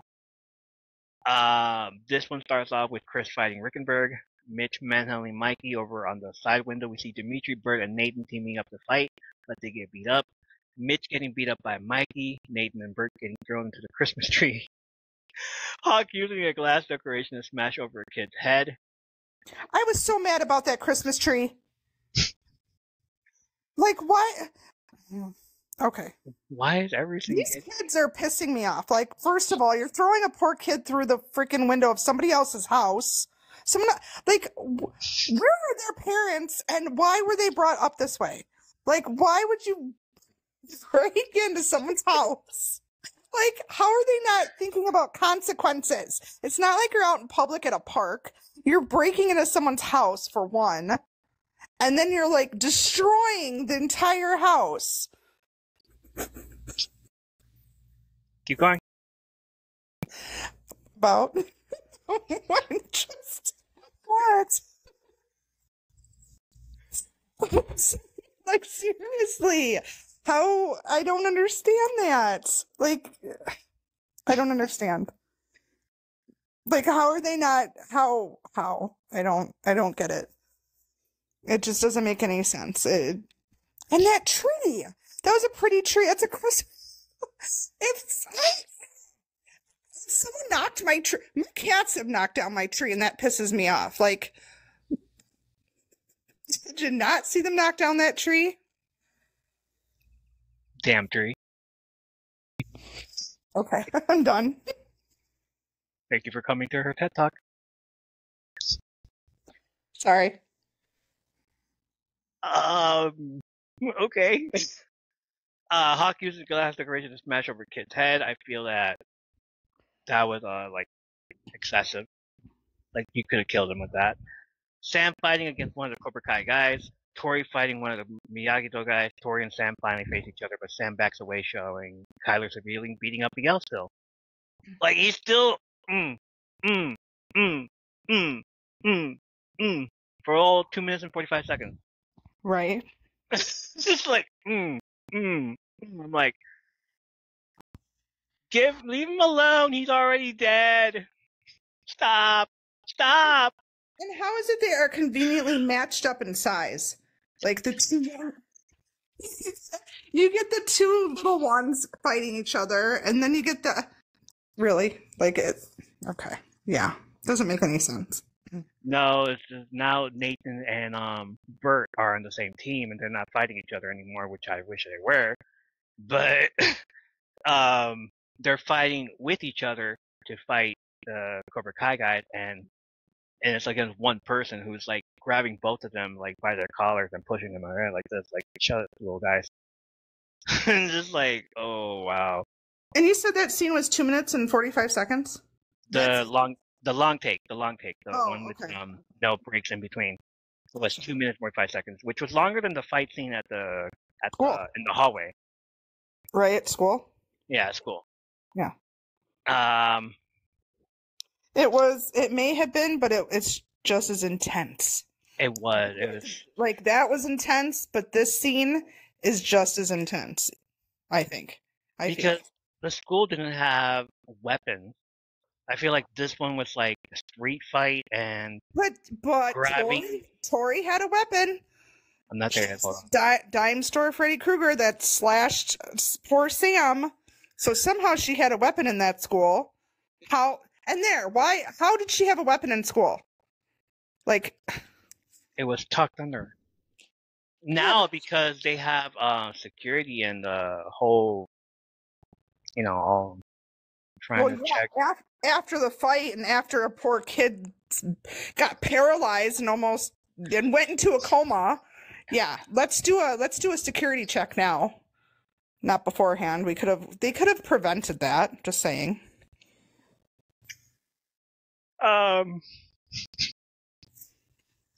They were afraid of the kids, yeah. I mean, yeah, they were afraid of the kids because half the fucking school knows karate now. Like, Moon said that. So, half the school knows karate, so everybody's scared. So everybody's like running for their lives. Like, oh man, this whole and she hasn't seen this, and that's exactly it. Like back on a different episode in season 2, they were fighting in school, and there were no teachers around. And then a teacher came, and they were like, "I'm out of here." Like literally, they're like, "I'm not messing with this. These kids are kicking each other's ass," and they like, where were the teachers and where? Yeah, that's exactly 5 teachers that were there. What? Out of the 5 teachers that were there. Yeah. There was like no teachers, and then the one that came was like, "Oh, I'm not dealing with this," and leaves. Yeah. And just let the kids kick their asses, each other's ass. Sorry. Yeah. And then conveniently, there's no parents here either at the house. And where is Anthony? Where's the little brother? Not that he could do it, but Amanda says at the ball earlier in the episode when they walked in that he was at a sleepover. Oh, okay. I'm sorry. Where was Robbie? You're right. He was at a sleepover. Where's Robbie? Robbie's training with That's Kreese. Not there. There's no excuse. I think that was convenient that Kreese kept him. Kreese kept him because like he shouldn't know that we're running a karate gang on his ex-girlfriend. Yeah, I suppose. Sure. To go beat up his ex-girlfriend, and then he comes back with, "Why are you fighting my sensei? Get away from him." Like we'll get to that, but he was very monotone over that. All right, Kyler's still beating up Miguel after the whole 2 minutes and 45 second whole thing going on, and then he's still beating him up after that. I was like, dude, you already killed him. You already destroyed him. Might as well stop for a minute. Sam runs away scared, heading into the training room where all the weapons are stashed, but Tori finds her and she roundhouse kicks her. Tori tells Sam that she thought she would put up more of a fight, grabs a nunchuck and says that she's going to have to make her own fun. Back at the Encino Oaks Country Club, Johnny and Daniel continue to banter as they're about to leave. Allie tells them there are 3 sides to every story: Daniel's side, Johnny's side, and then the truth. She helps Daniel and Johnny see that they are more alike than they like to admit, and that both are equally responsible for the events leading to their rivalry. Mm-hmm. The 2 men accept the truth of this, allowing them to begin to move on. Little thing about this. You think maybe Allie dated Daniel because she saw a little bit of Johnny in him? Say that again? You think Allie dated Daniel because she saw a little bit of Johnny in him? Maybe. That's possible. Possible. Because Yeah. that whole year that they were together, that half a year, that school year, that Daniel and Allie were together, like, she might have saw something in Daniel that she saw in Johnny, and like, at least he's a nice guy, and he's not in Cobra Kai, he's not doing this, but he's doing the karate for good. But then, like, realizes that he has a red flag also, he's very jealous, and the same thing that happened with Johnny happened with him when she met up with her friend from UCLA. That's my take on it. That's my theory. I could see that. I could see that. Yeah, I suppose. So are you saying then that are you saying that she was never in love with Daniel? No. Half a year? School year? Okay. Like, no. It's like he was just there because she was in love with Johnny. She was more in love with Johnny because they've been together for like So 3 you're years. saying she was more in love with Johnny than she was with Daniel? Yes. She was more in love with Johnny because, and as he was with her first as well. So wait. But So do you think that Johnny was her first love? yes. Okay. Unless we get another take out of it, and if they ever do stuff. I mean, he did miss her birthday. That's a whole big thing to miss out on. Yeah, that's true. Oh, that's because Johnny's an ass. The whole basis of, her breaking up with him is because he missed her birthday and she felt hurt, and so that happened. We need a prequel. Yeah, we need a prequel of that. Definitely need a prequel. I would love to have that. We need a few things we've mentioned. I know one of them was Johnny's friends, too, like a whole episode on Johnny's friends. Them getting the All Valley every year. Mm-hmm. And then, like, I don't think she was in love with Daniel as she was in love with Johnny. Daniel was in love with her for a little bit as well, because then he goes to Okinawa and falls in love with another girl, and then he comes back to the States and falls in love with another girl. Oh, here we go again. I mean, we disagree on this one. I know we've fought about this, or we bicker about this. We disagree. We agree to disagree on this whole thing. You always seem to get really. You don't like that. You just do not like the fact that Daniel fell in love with someone else after Allie dumped him. Like, why can't he? Why? What's the problem? You know what? Like, I want to know. I want to know. Because, like, why move on so quick? She didn't. She had a friend that like in UCLA, he got all jealous and in his feelings.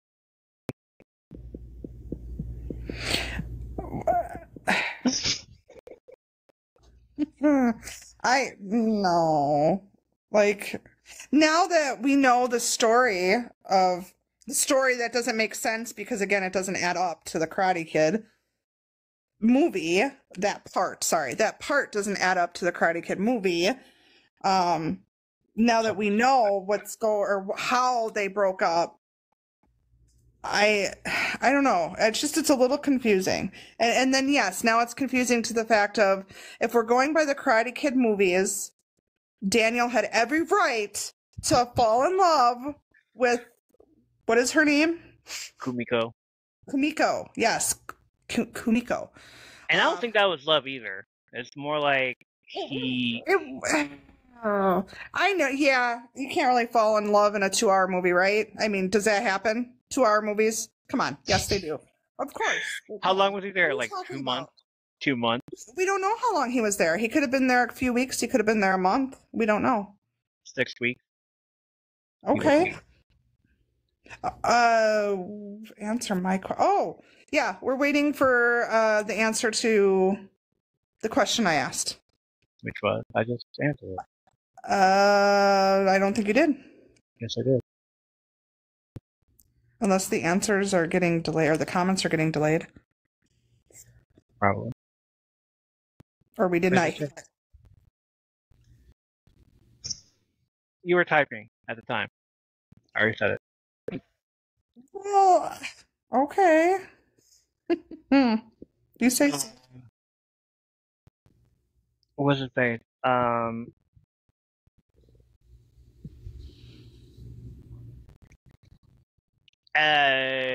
Yeah, we are getting too much on this. Like Casper said, like this is getting serious. Like, what are we doing? I told you this was going to be a serious episode because this episode, yeah, it's this episode. Oh, no, they didn't. Here, that was. What was the question? I think the question that I think that she's referring to, someone in the comments is referring to is, I don't even remember now what was, hang on, that Daniel doesn't have the right to fall in love after Allie dumped him. Was that the question? That was the question. I think that was the question. What was that? You don't agree that Daniel can't fall in love with someone else after Allie dumped him? Yeah, what did you say to that? She all clustered. I said he can like move on, but not like he's not gonna fall in love right away. Like that was his first love. He's not gonna like fall in love until like another few years where he like actually marries the girl. In Karate Kid 3? Yeah. Is that what you're trying to say? Yeah. Not even Karate Kid 3. I know, I was joking. She was just like there. Yeah. Like let me introduce you to my cousin. You need to be like the Titanic lady.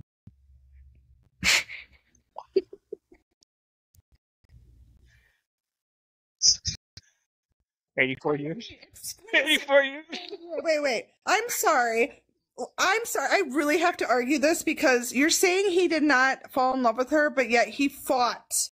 Like, literally, they say this in the Cobra Kai season or the series that he fought for her life. Like, he saved her life. Okay, but he saved her life. You're gonna let someone else kill another person, or are you gonna fight? Her love and his life. And her glory of love, you mean?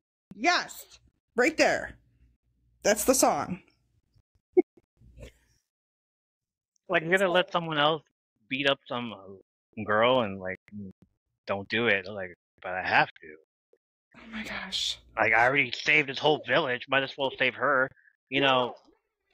Are you forgetting about the scene where she makes? Right. Hang on.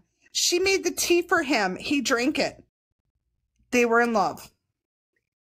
In Karate Kid 2, she made the tea, that special tea, and he accepted the tea and he drank it. So what was in that tea? What was in that tea? I don't know, but it was some powerful fucking tea that he drank, okay? What was that tea? He did drink that tea. The next day, like dude, he drinks the tea, and the next day he can fucking break ice stuff. The tea did not give him superpowers, okay? He had his own superpowers already from Mr. Miyagi. He had his own superpowers already. We are on this so long. We are on this so long. Moving on. Go ahead. Moving on. We can talk about this some other time. We're going to have to do a special episode, maybe not a season 3 recap, but we're going to have to go back on this episode, or this. We're going to have to talk about this. Yes. We're going to have to talk about the letter. We're going to have to talk about this. We're going to have to talk about the movie. Yes, all of it. All right. The two men accept the truth. This allowing them to begin to move on. At the end of the evening, Daniel and Allie share an emotional parting in which Allie reflects, We were so young, and the good times far outweigh the bad. Even watch your teeth, sir. Oh my god. I mean, if it gives me superpowers and I can save the whole village just like that, and the girl at the very end, then yeah, maybe I'll drink it. But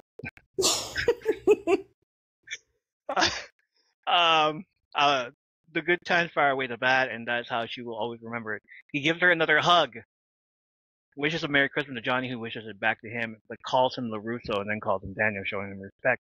He leaves to meet with Amanda at the entrance and brings up the second hug to Allie. What's that face for? That was 3 hugs, by the way. Amanda didn't see that first hug. Amanda said that she got hugs.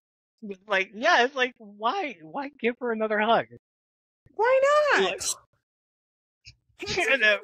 Okay, so Amanda probably got jealous. I was like, what are you doing? Amanda got jealous. That was why are you giving her another hug? Like, let's go. It's like telling your parents that we're going, and she keeps talking. Your mom keeps talking to the adult. Like, all right, you're gonna still hug some more? Okay. Well, I mean, come on. For real, people get jealous. That happens. And when Johnny came in, he got jealous. When look at Allie, Elizabeth. Look at her. She is freaking gorgeous at 60 years old. Okay, like, why wouldn't you want to hug her several times?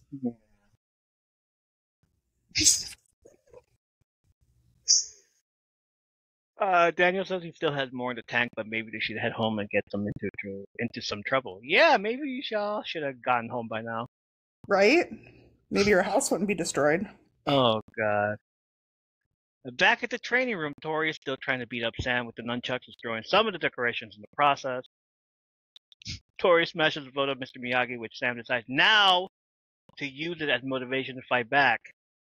All it took is first to break her grandfather's photo. Like, what? Not really her grandfather, but Mr. Miyagi, like a grandfather. You gotta say this so people that have not seen Cobra Kai understand, or have not seen the Karate Kid movies. Fine. She remembers her father's words of she's the only one that can get up when she's down, no one else. Tori swings the nunchuck, and Sam moves out of the way to grab a bow staff to fight off Tori. I love that part. I love that she remembered what he said. And his picture. And she looks at it and is just like, oh, you done fucked up now, Aaron. Imagine if Daniel had been there. He would have been kicking ass. Amanda, handle this. Whoa, paper crane. Like, Amanda, handle this. So Amanda would be like, That one time where I was in the committee and I walked out with my heels still swinging, still echoing. Yeah. You're gonna watch me do this again. Like, oh, God, Amanda. Amanda's a badass. Amanda's a badass. Like, no karate experience, but hey. She's still a badass.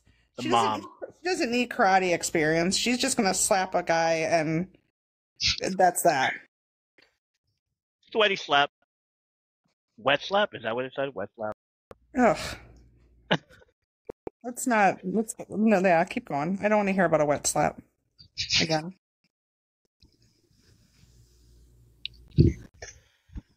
I'm sorry, guys. Back at the house, Cobra Kai has the upper hand, but after Hawk sees Kyler beating Miguel, as well as Mitch being repeatedly hit, Hawk starts to suffer a crisis of conscience. As he's realizing he's fighting alongside the bullies who once made his life a misery, and remembers the statement made by Johnny, Miguel, and Kreese. When Doug and another Cobra Kai have Dimitri in a hold and offer him another free shot, Hawk makes his choice and attacks his fellow Cobra Kais after realizing that Johnny and Miguel are right, Kreese's methods are wrong, and coming to terms with his reluctance to be on Cobra Kai with Kyler and Robbie, and how Cobra Kai made him a ruthless individual. After saving Dimitri, Hawk apologizes to Dimitri for all the bullying he put him through, which Dimitri's happy to accept. Together they attack and defeat several Cobra Kais. Miguel seemed bloody and near defeat, but he remembers Johnny's words about pulling through when he was in the coma. He regains his confidence and proceeds to defeat and knock out Kyler, even after that whole, I think probably like 10 minutes have passed and he's still getting beat up. Are we And still then, talking about Miguel? yeah, and then like he remembers Johnny's words and then decides, okay, I'm back. Like superpower. Well, yeah. I mean, Sam heard special power words that got her up and fighting, and then Miguel, and then of course Hawk. Like I felt that all three of them had the, I don't know how to put it, but all I three do. of them. I do. Okay. They used the Force. Oh God. Okay. You had to use a Star Wars reference there, didn't you? They used the Karate Force. Got ya. Okay. I'll let you have that. Let me have it. Thank you. Appreciate it. They used the Karate Force. They used the words of the wise men, their senseis, their Jedi senseis. You know, they're like, Force be with you. Sam with the whole her dad, and then Mr. Miyagi, and Mr. Miyagi would be like, avenge me, my child. And then Miguel like getting his butt kicked the entire 10 minutes. Stop. And then he hears Johnny's voice, and then he finally wakes up like, oh, Force. Karate Force, let's go. All of a sudden. And then we get Hawk. Hey, kid, I apologize for hitting you with that glass thing earlier. Can we be friends again? Oh yeah, sure. No hard feelings, man. Thanks for apologizing, though.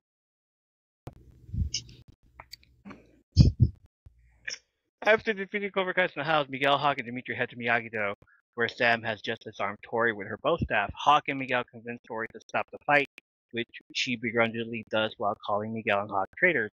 She tells Hawk to watch his back. Dimitri replies that Hawk has friends who will watch it for him. I feel like that was Dimitri saying, like, we have his back, so what? Johnny and Alex exchange parting words. We're still there at the valet, at which point she asks him about Carmen. Open Arms by Journey plays in the background while Ali thanks him for making her feel like a kid again. Johnny says they have their own little time machine. Ali proclaims that she has been enjoying reliving the past, but they must now look to the future. After an emotional hug, Johnny departs in his 93 Dodge Caravan with the intention of confessing his love to Carmen. Instead, he goes to her apartment. He finds Miguel badly beaten and bruised. His facial expression changes and becomes super sad, asking what happened. Can I, for 1 second, I'll stop you, and I just want to say I really love what Allie said about facing the past to look to the future, or that part. Yes. So. Reliving the past and facing and looking to the future. Yes. Yeah. She was very wise. I feel like she came looking for her old gang. Yes. And absolutely. then left. Absolutely. And you know how I was like going off about her and Johnny last episode? Yes. Well, I forgive her now because she did not know. I don't forgive Johnny, but I forgive her because Amanda told her about Carmen. So now, obviously, Allie is a good person, and she's like, tell me about Carmen. Oh, that's what you guys were talking about. Yeah, because you, the guy, did not freaking say anything about the beautiful Carmen, the one that you like, that you slept with and have feelings for. But Amanda made sure to tell Allie, and then Allie's like, yeah, go get her.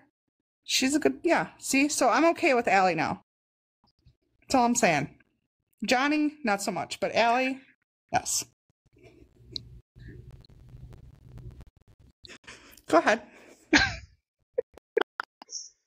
The action returns to the flashback in Vietnam. Captain Turner's lined up to be the next fighter, and Vietnamese soldiers choose the terrified Terry Silver to be his opponent, much to the horror of Silver. However, Kreese stands up and volunteers to fight the captain in Silver's place. The captain, hoping to gain a psychological advantage, reveals the contents of the letter that he had previously kept hidden from Kreese. Betsy was killed in a car crash. I was wrong Yeah, I about remember that we discussed this. letter. I was wrong about that letter. I forgot all about. We forgot all about this episode. But at the same time, I thought the red letter meant, "Hey, I don't want to be with you anymore. I'm with another woman. I'm Dear, with another Dear man." John. Dear John letter. Dear John, yeah, Dear John letter. But instead, it's an actual Dear John. Your girlfriend has passed away in a car crash. Mhm. The captain laughs at and taunts a devastated Kreese about this. It reveals that the pit over which the American soldiers were forced to fight is full of cobras and many other venomous snakes. Back in the present day, adding the whole Star Wars comparison again, because I have to. The composers of the show, Leo Birenberg and Zach Robinson, added in this track called Duel of the Snakes, which is an homage and a nod to Duel of the Fates from Star Wars The Phantom Menace during the epic lightsaber fight scene at the end of the movie. Do you think that whole snake thing, I'm sure you're going to say yes. Do you think that's the whole reason, that's how Cobra Kai came about? That is the whole reason Cobra Kai That's okay, that's what I was thinking. His whole, I almost died in a pit of snakes, cobras. I mean, what does a cobra do? It attacks? Oh, are we going back to that? Cobra do. Snake do? Snake do. Snake do. What does snake do? What does snake do?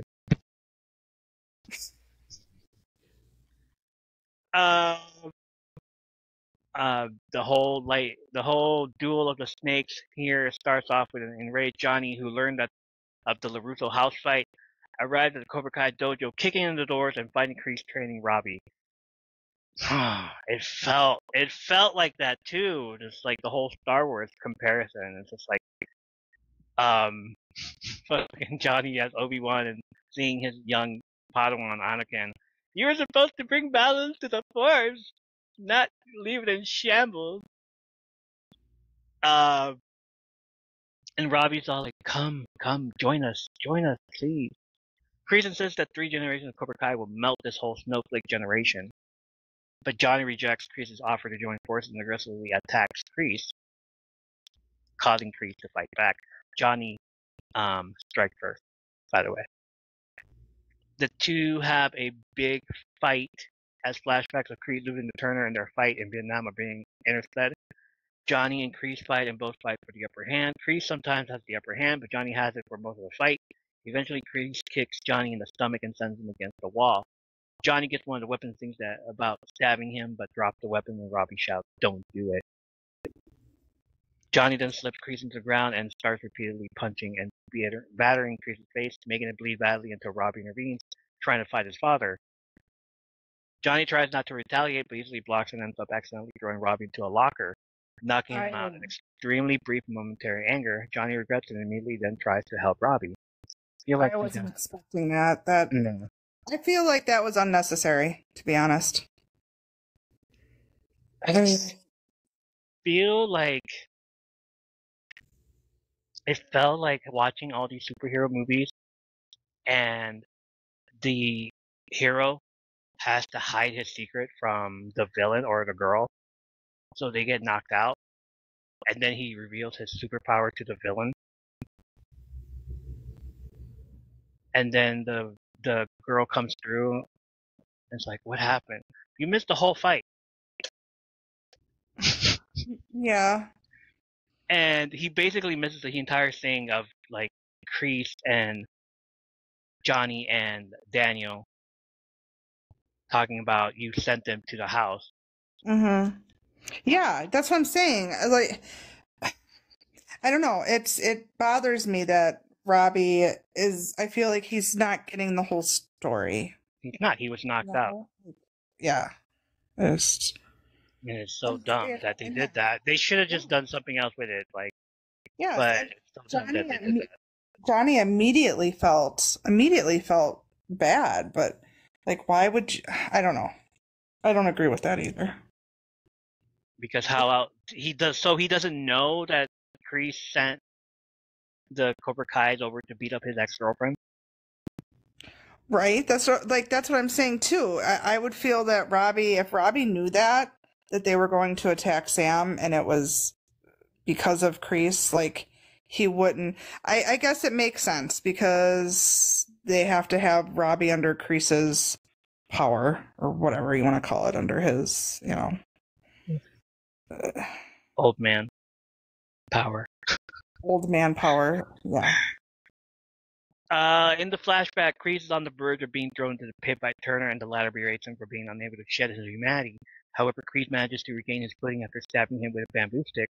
Kreese then proceeds to overpower Turner, leading to Turner dangling over the pit and barely hanging on the edge. Back in the present day, he attacks Johnny from behind with a sigh, and then after Johnny kicks the sigh away, Kreese puts him in a chokehold once Johnny's down, mirroring the beginning of the Karate Kid Part 2 and what Johnny did to Kreese at the beginning of the second season. The timelines continue to sped. Turner is seen dangling precariously over the snake pit, and Kreese is one move away from killing Turner. When Kreese is about to defeat and murder Turner, the U.S. forces arrive, causing the Vietnamese soldiers to flee. Turner orders Kreese to pull him up, but this is when Turner's lessons come back to bite him. Due to Turner's inappropriate laughter about the death and repeated cheap shots toward Kreese, and as Kreese tells him that while he did not follow his lessons, he won't make the mistake again. His final words to his captain are "No mercy," before stomping on Turner's left hand, which sends him plummeting into the Cobra and venomous snake pit, ultimately leading to Turner being killed by venomous snake bite. I wasn't expecting that either. I thought he was going to extend his hand and help him up. I really did. Then how would we get like the Kreese now? Okay, that's true. That would completely probably have changed him. That's true. Like, no, I'm not gonna grab your hand. Well, now I think about it, but like at the time when I first watched this, I was like, oh, he didn't. I don't know. Meanwhile, in the present day, Daniel, enraged that his house got raided, saves Johnny from Kreese's chokehold and scolds Kreese for sending the Cobra Kai to attack his and Johnny's student. The fight spills outside, and Kreese tries to stab Daniel with a large shard of broken glass, but Daniel employs the pressure point techniques he learned from Chosen and disables Kreese. At Daniel's mercy, Kreese is shocked that he was able to learn techniques by Chosen, but Mr. Miyagi never taught him. Johnny appears at the broken glass area and witnesses a disabled Kreese, to which he gives a nod of approval to Daniel, meaning it's acceptable to finally kill Kreese. Sam and Miguel arrive in time to stop Daniel from delivering the heavy blow. Kreese proposes they settle this long-standing grudge the old-fashioned way, with a tournament, with a dance-off. Karate off. With a karate off. With a tournament. Kreese promises that if they win the upcoming All Valley tournament, he'll leave. Robbie stays with Kreese while Sam and Miguel gather behind Daniel and Johnny. There could have been another way to do this, but the way that let's stop fighting and hey, I have an idea. We should all fight at the tournament instead of killing me right now. But the thing is how, like, why do they believe? Why would they know what kind of villain Kreese is? Why would they believe him for a second? Oh, let's go to the tournament and yeah, let's do this. And then really, like, why are Daniel and Johnny so dumb? Like, why are naive? I'm sorry, not dumb. Why are they so naive that they're going to believe that Kreese is going to just readily walk away and leave everybody alone because that's the kind of awesome guy he is? No. Like, why would they believe that? I don't understand. Like, we know. Why are they so naive? We're not naive. We know how evil he is. How do they not know this? Do you have an answer for me? Even in Karate Kid 1, like, alright, they don't touch each other until the tournament. Like, okay. But they still... until the tournament. But do you remember what Kreese did to his own student at the end of Karate Kid 1? Like he his lost the own fight. student. Because he's so crazy. Like, he's crazy. And he's hurting his own student. The sensei is hurting his student because he lost a tournament. Like, obviously, something's wrong there.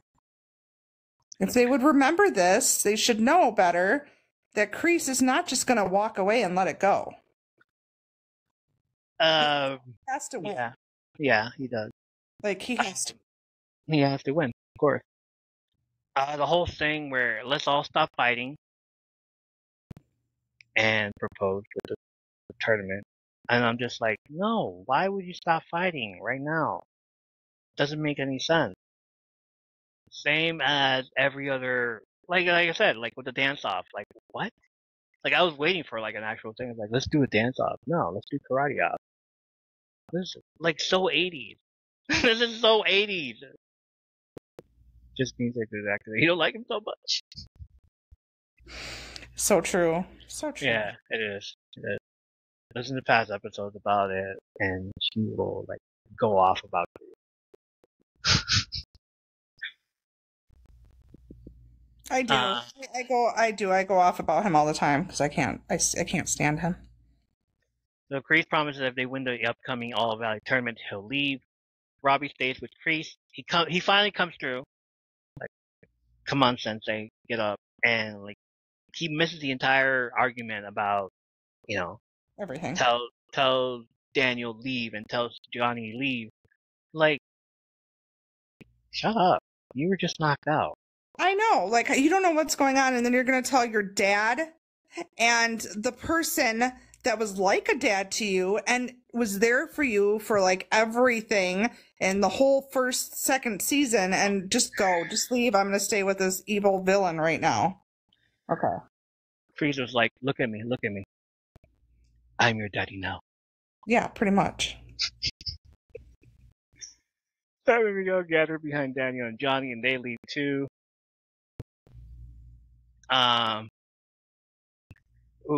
In the final flashback, Kreese frees the rest of the soldiers, and Terry promises him that he owes him for the rest of his life. Forever. Star Wars. While in the present day, Kreese looks at his photo and makes a phone call to a cruel friend of his. Here it comes. Alright. According to producers, Kreese's final scene, making a phone call to his old friend Terry Serber, was filmed without knowing if Thomas Ian Griffith would be willing to reprise the role. They were simply hopeful he could be lured out of retirement, as Griffith hadn't appeared on camera in over a decade when this season was produced. Also, he played Peyton Sawyer's dad in One Tree Hill. First time. Who did? Thomas Ian Griffith. First season. Oh, The next few seasons he was by somebody else. that was him? Yeah, that was him. Well, the first season. Like, he got recasted by somebody else. Yeah. But the first season, like, I saw pictures of it, like, doesn't even look like him at all. That's what I was going to say. It doesn't even look like him. Now I have to go back and check that out because, yeah. Yeah, of course. The final scene shows both Eagle Fang, Miyagi-Do, Miguel, Sam, and Hawk assembled and ready for training as Daniel and Johnny both bow to them and each other. The final song to this. Oh my God. I loved the final song so much. I loved the ending scene. I loved it. It was perfect. In the Air Tonight. Yes. By like a cover song by the Proto Men. Mm-hmm. The whole thing, and then you hear the drums, and then here comes Johnny. Like, oh, that was perfect right there. Mm-hmm. Yeah, perfect ending. Made up for the beginning. Yes, of course. Same as season 2, episode 10, when it listed the crimes and what the repercussions would be.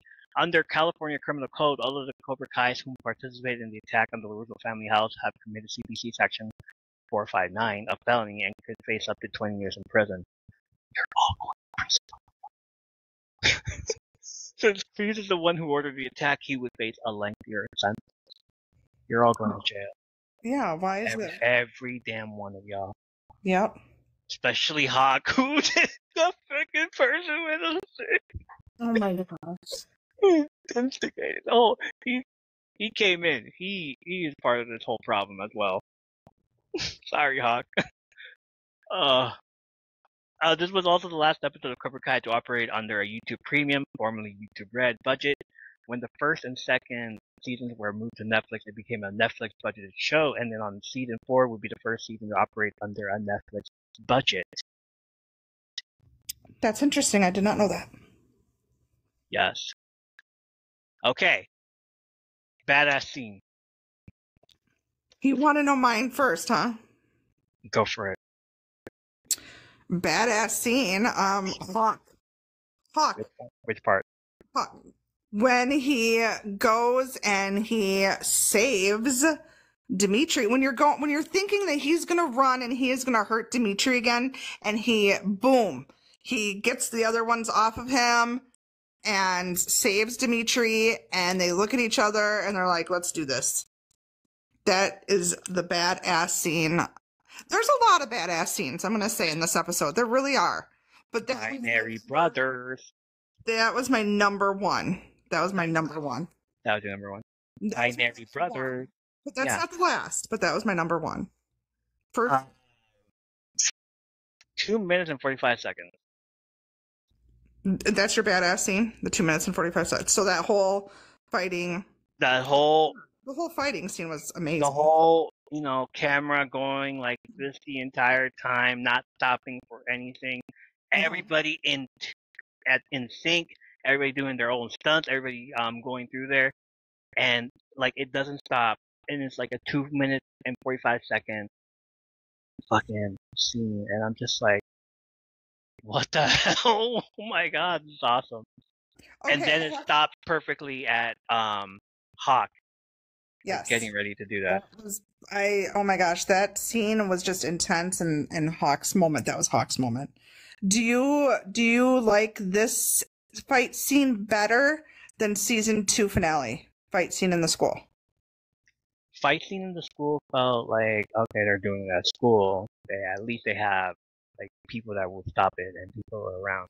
But this scene felt personal. It felt deadlier because it was at a house and it was like around a weapon this time. The couch was a weapon. The broken tabletop glass all over. Those were weapons. The Miyagi-Do was a weapon. The Christmas tree. The poor Christmas tree. The poor Christmas tree that they all decorated as a family could have been a weapon. I'm so mad about that. So mad about it. I swear. Your rant about the tree is just gonna go on YouTube. No, I'm done. Well, I mean, it takes a lot of work to put up a Christmas tree, okay? I take that personal. If I did all that work decorating my Christmas tree and some asshole kids came in and wrecked my Christmas tree, I would be pissed off. I mean, if they smashed anything else, sure, but like the tree that you put so much work into. You wouldn't you be mad? I'm done. I'm done. Oh my god.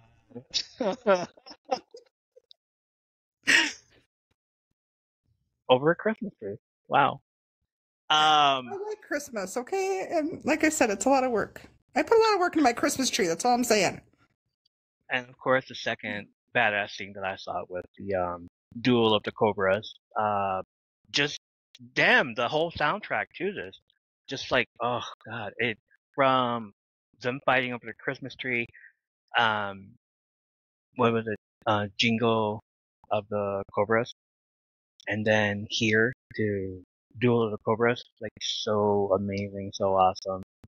And there's a 10-minute longer version of the Duel of the Cobras on YouTube, and I heard it and I was like, this is fucking amazing. Wow.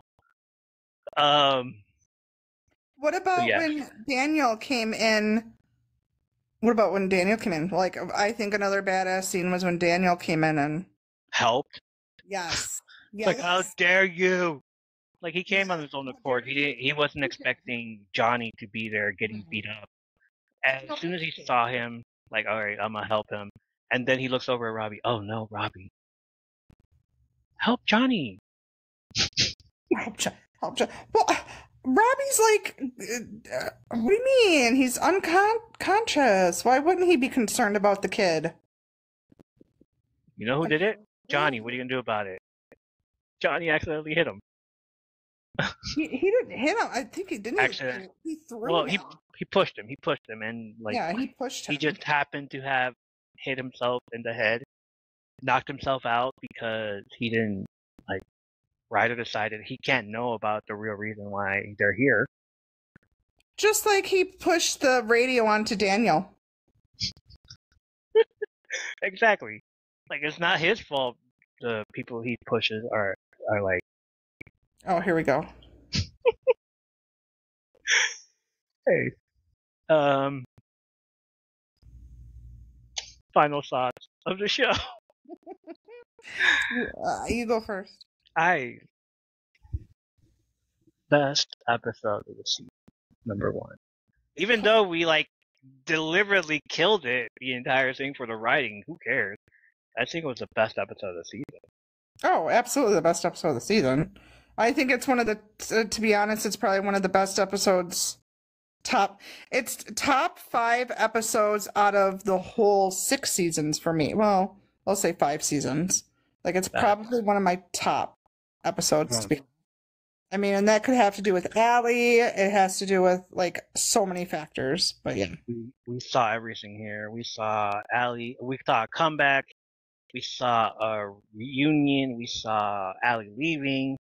She came in for one night. She left. We saw redemption from Hawk. We saw Star Wars references. Of course. The redemption from Hawk alone was just amazing. We saw alliances. Unexpected alliances, I feel. Like Johnny and Johnny. Yeah. Well, yeah, the most unexpected, Daniel and Johnny at the end. Like, yes. I was like probably screaming at the TV with that ending. How he comes in and you see him and you're like, I've been waiting for this. Oh my God. How is this going to work? They're going to work together. I love it. I love that. And the song made it perfect. So I think they ended it perfectly. Perfect ending for the season. The next year we get season 4 from Netflix. Netflix decided, hey, we're going to keep you guys waiting for another year. Right. Oh.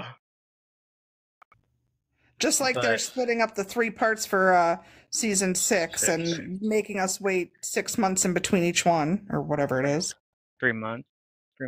It feels like 6. 4 months. It's coming up soon, November. Yes, ma'am. So yeah, this is one of my favorite episodes. It was awesome.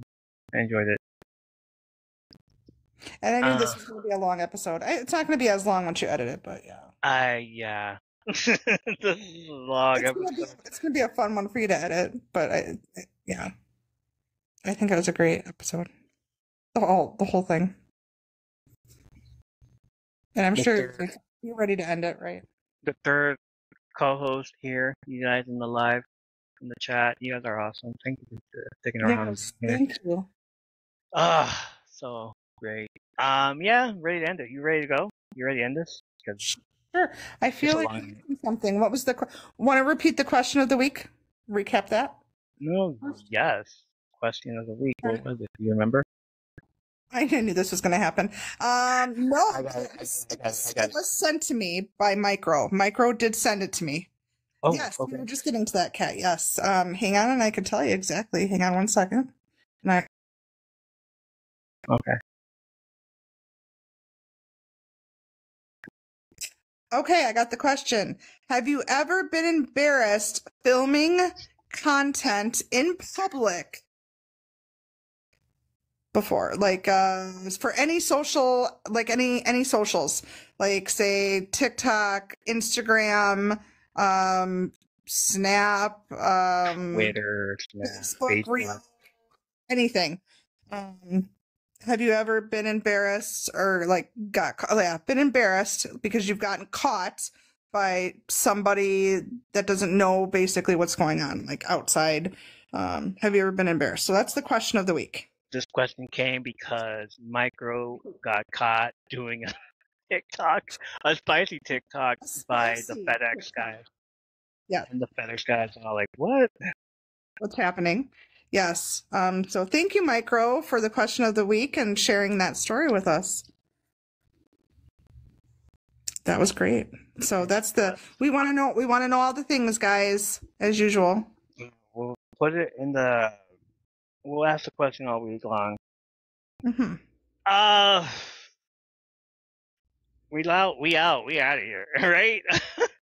Oh my Yes. God, this was an awesome episode. This is a long episode. I loved it. Thank you for scrolling by to listen or watch the podcast live. We're done for this episode. We're done for the next. Join us next week for season 3 recap. We might do it. I don't know. Should we? We're discussing season 3. Yeah, we're going to be back next week with season 3 recap, we decided. And then after that, we're doing spooky horror. Yeah, season 3 recap. We're going to tell you our top 5 favorite episodes of the season and how this season compares to 1 and 2. If you feel you want a little more for the podcast network, follow supporters on Instagram, the Threads, YouTube, M3P Network on the Twitter. We will have our link tree in the link tree. Our socials in the link tree. Follow and join the live on TikTok at Evolution of a Geek by subscribing or joining us. Show up in the live streams and hang out with the rest of the M3P community. The chat, they're awesome. I will shout you out in the Love Slap segment.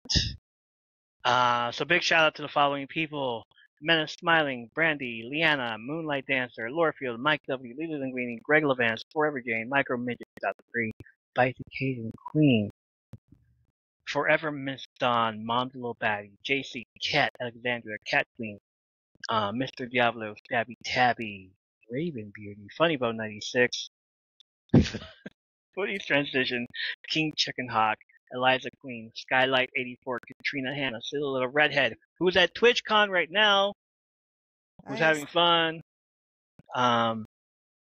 We need to. TwitchCon is awesome. I need to check out what she's doing over there. Celtic Panda, it's me, DJ. Jack is my bone daddy. Andy, Pam Goodman. Elijah Cherballer, Jacques Art Room. Okay. Elle does what she wants. Smiley 92822. Angela Tyler 6. Kimberly Hole 81. Heidi Bug Marie. Bent Not Broken. The Girl. Misty K. Revived Ash 1. Tanya Rose, Christine.TikTok, Lorefield fam, everybody from Lorefield fam, everybody from Hope Saints, everybody from Saints After Sundown. Check those pages out. Lorefield fam, Home Hope Saints, and Saints After Sundown. 2 members of my Third Place Network team on Twitch, Shen Rod and Mary Brewski. Make sure to follow those 2 Twitch accounts. They will be on the link here in the show notes. Follow and support them on Twitch. Red Casper and SkylassCrystalShop.etsy.com. Self-healing crystals. Get them while they're hot. She has some Halloween stuff out. And if you order now, she has free gift for you with every order. Yep, each order she does a free gift. She's amazing. Go check out her shop. And yeah, I think should it be now? It looks like someone said wet slaps, love slap, because we mentioned the wet slap, so I had to say that. People in the chat were wondering what the wet slap was all about, by the way. We had quite a few wondering about that. Oh, did you tell them Amanda slapping Kreese after he got out of training? I was waiting until the end, but basically I said it was slapping someone that's sweaty. But yeah, Amanda slapping Kreese across the face and he was sweaty. That's what I was saying. left a It was good called a handprint wet right there. slap. Yeah, so that was a wet slap, What? which is Uh, gross. So Thank you Amanda. for supporting, listening to the podcast, joining the Tick Cloud Live, and being a huge part of my third place community. So tell your friends and join us next time for more behind the scenes stories, movies, TV show reviews. I'm Evo, I'm Brandi. and remember, Strike first. Strike hard. no mercy. Don't mess with Christmas trees, or else she'll beat you up.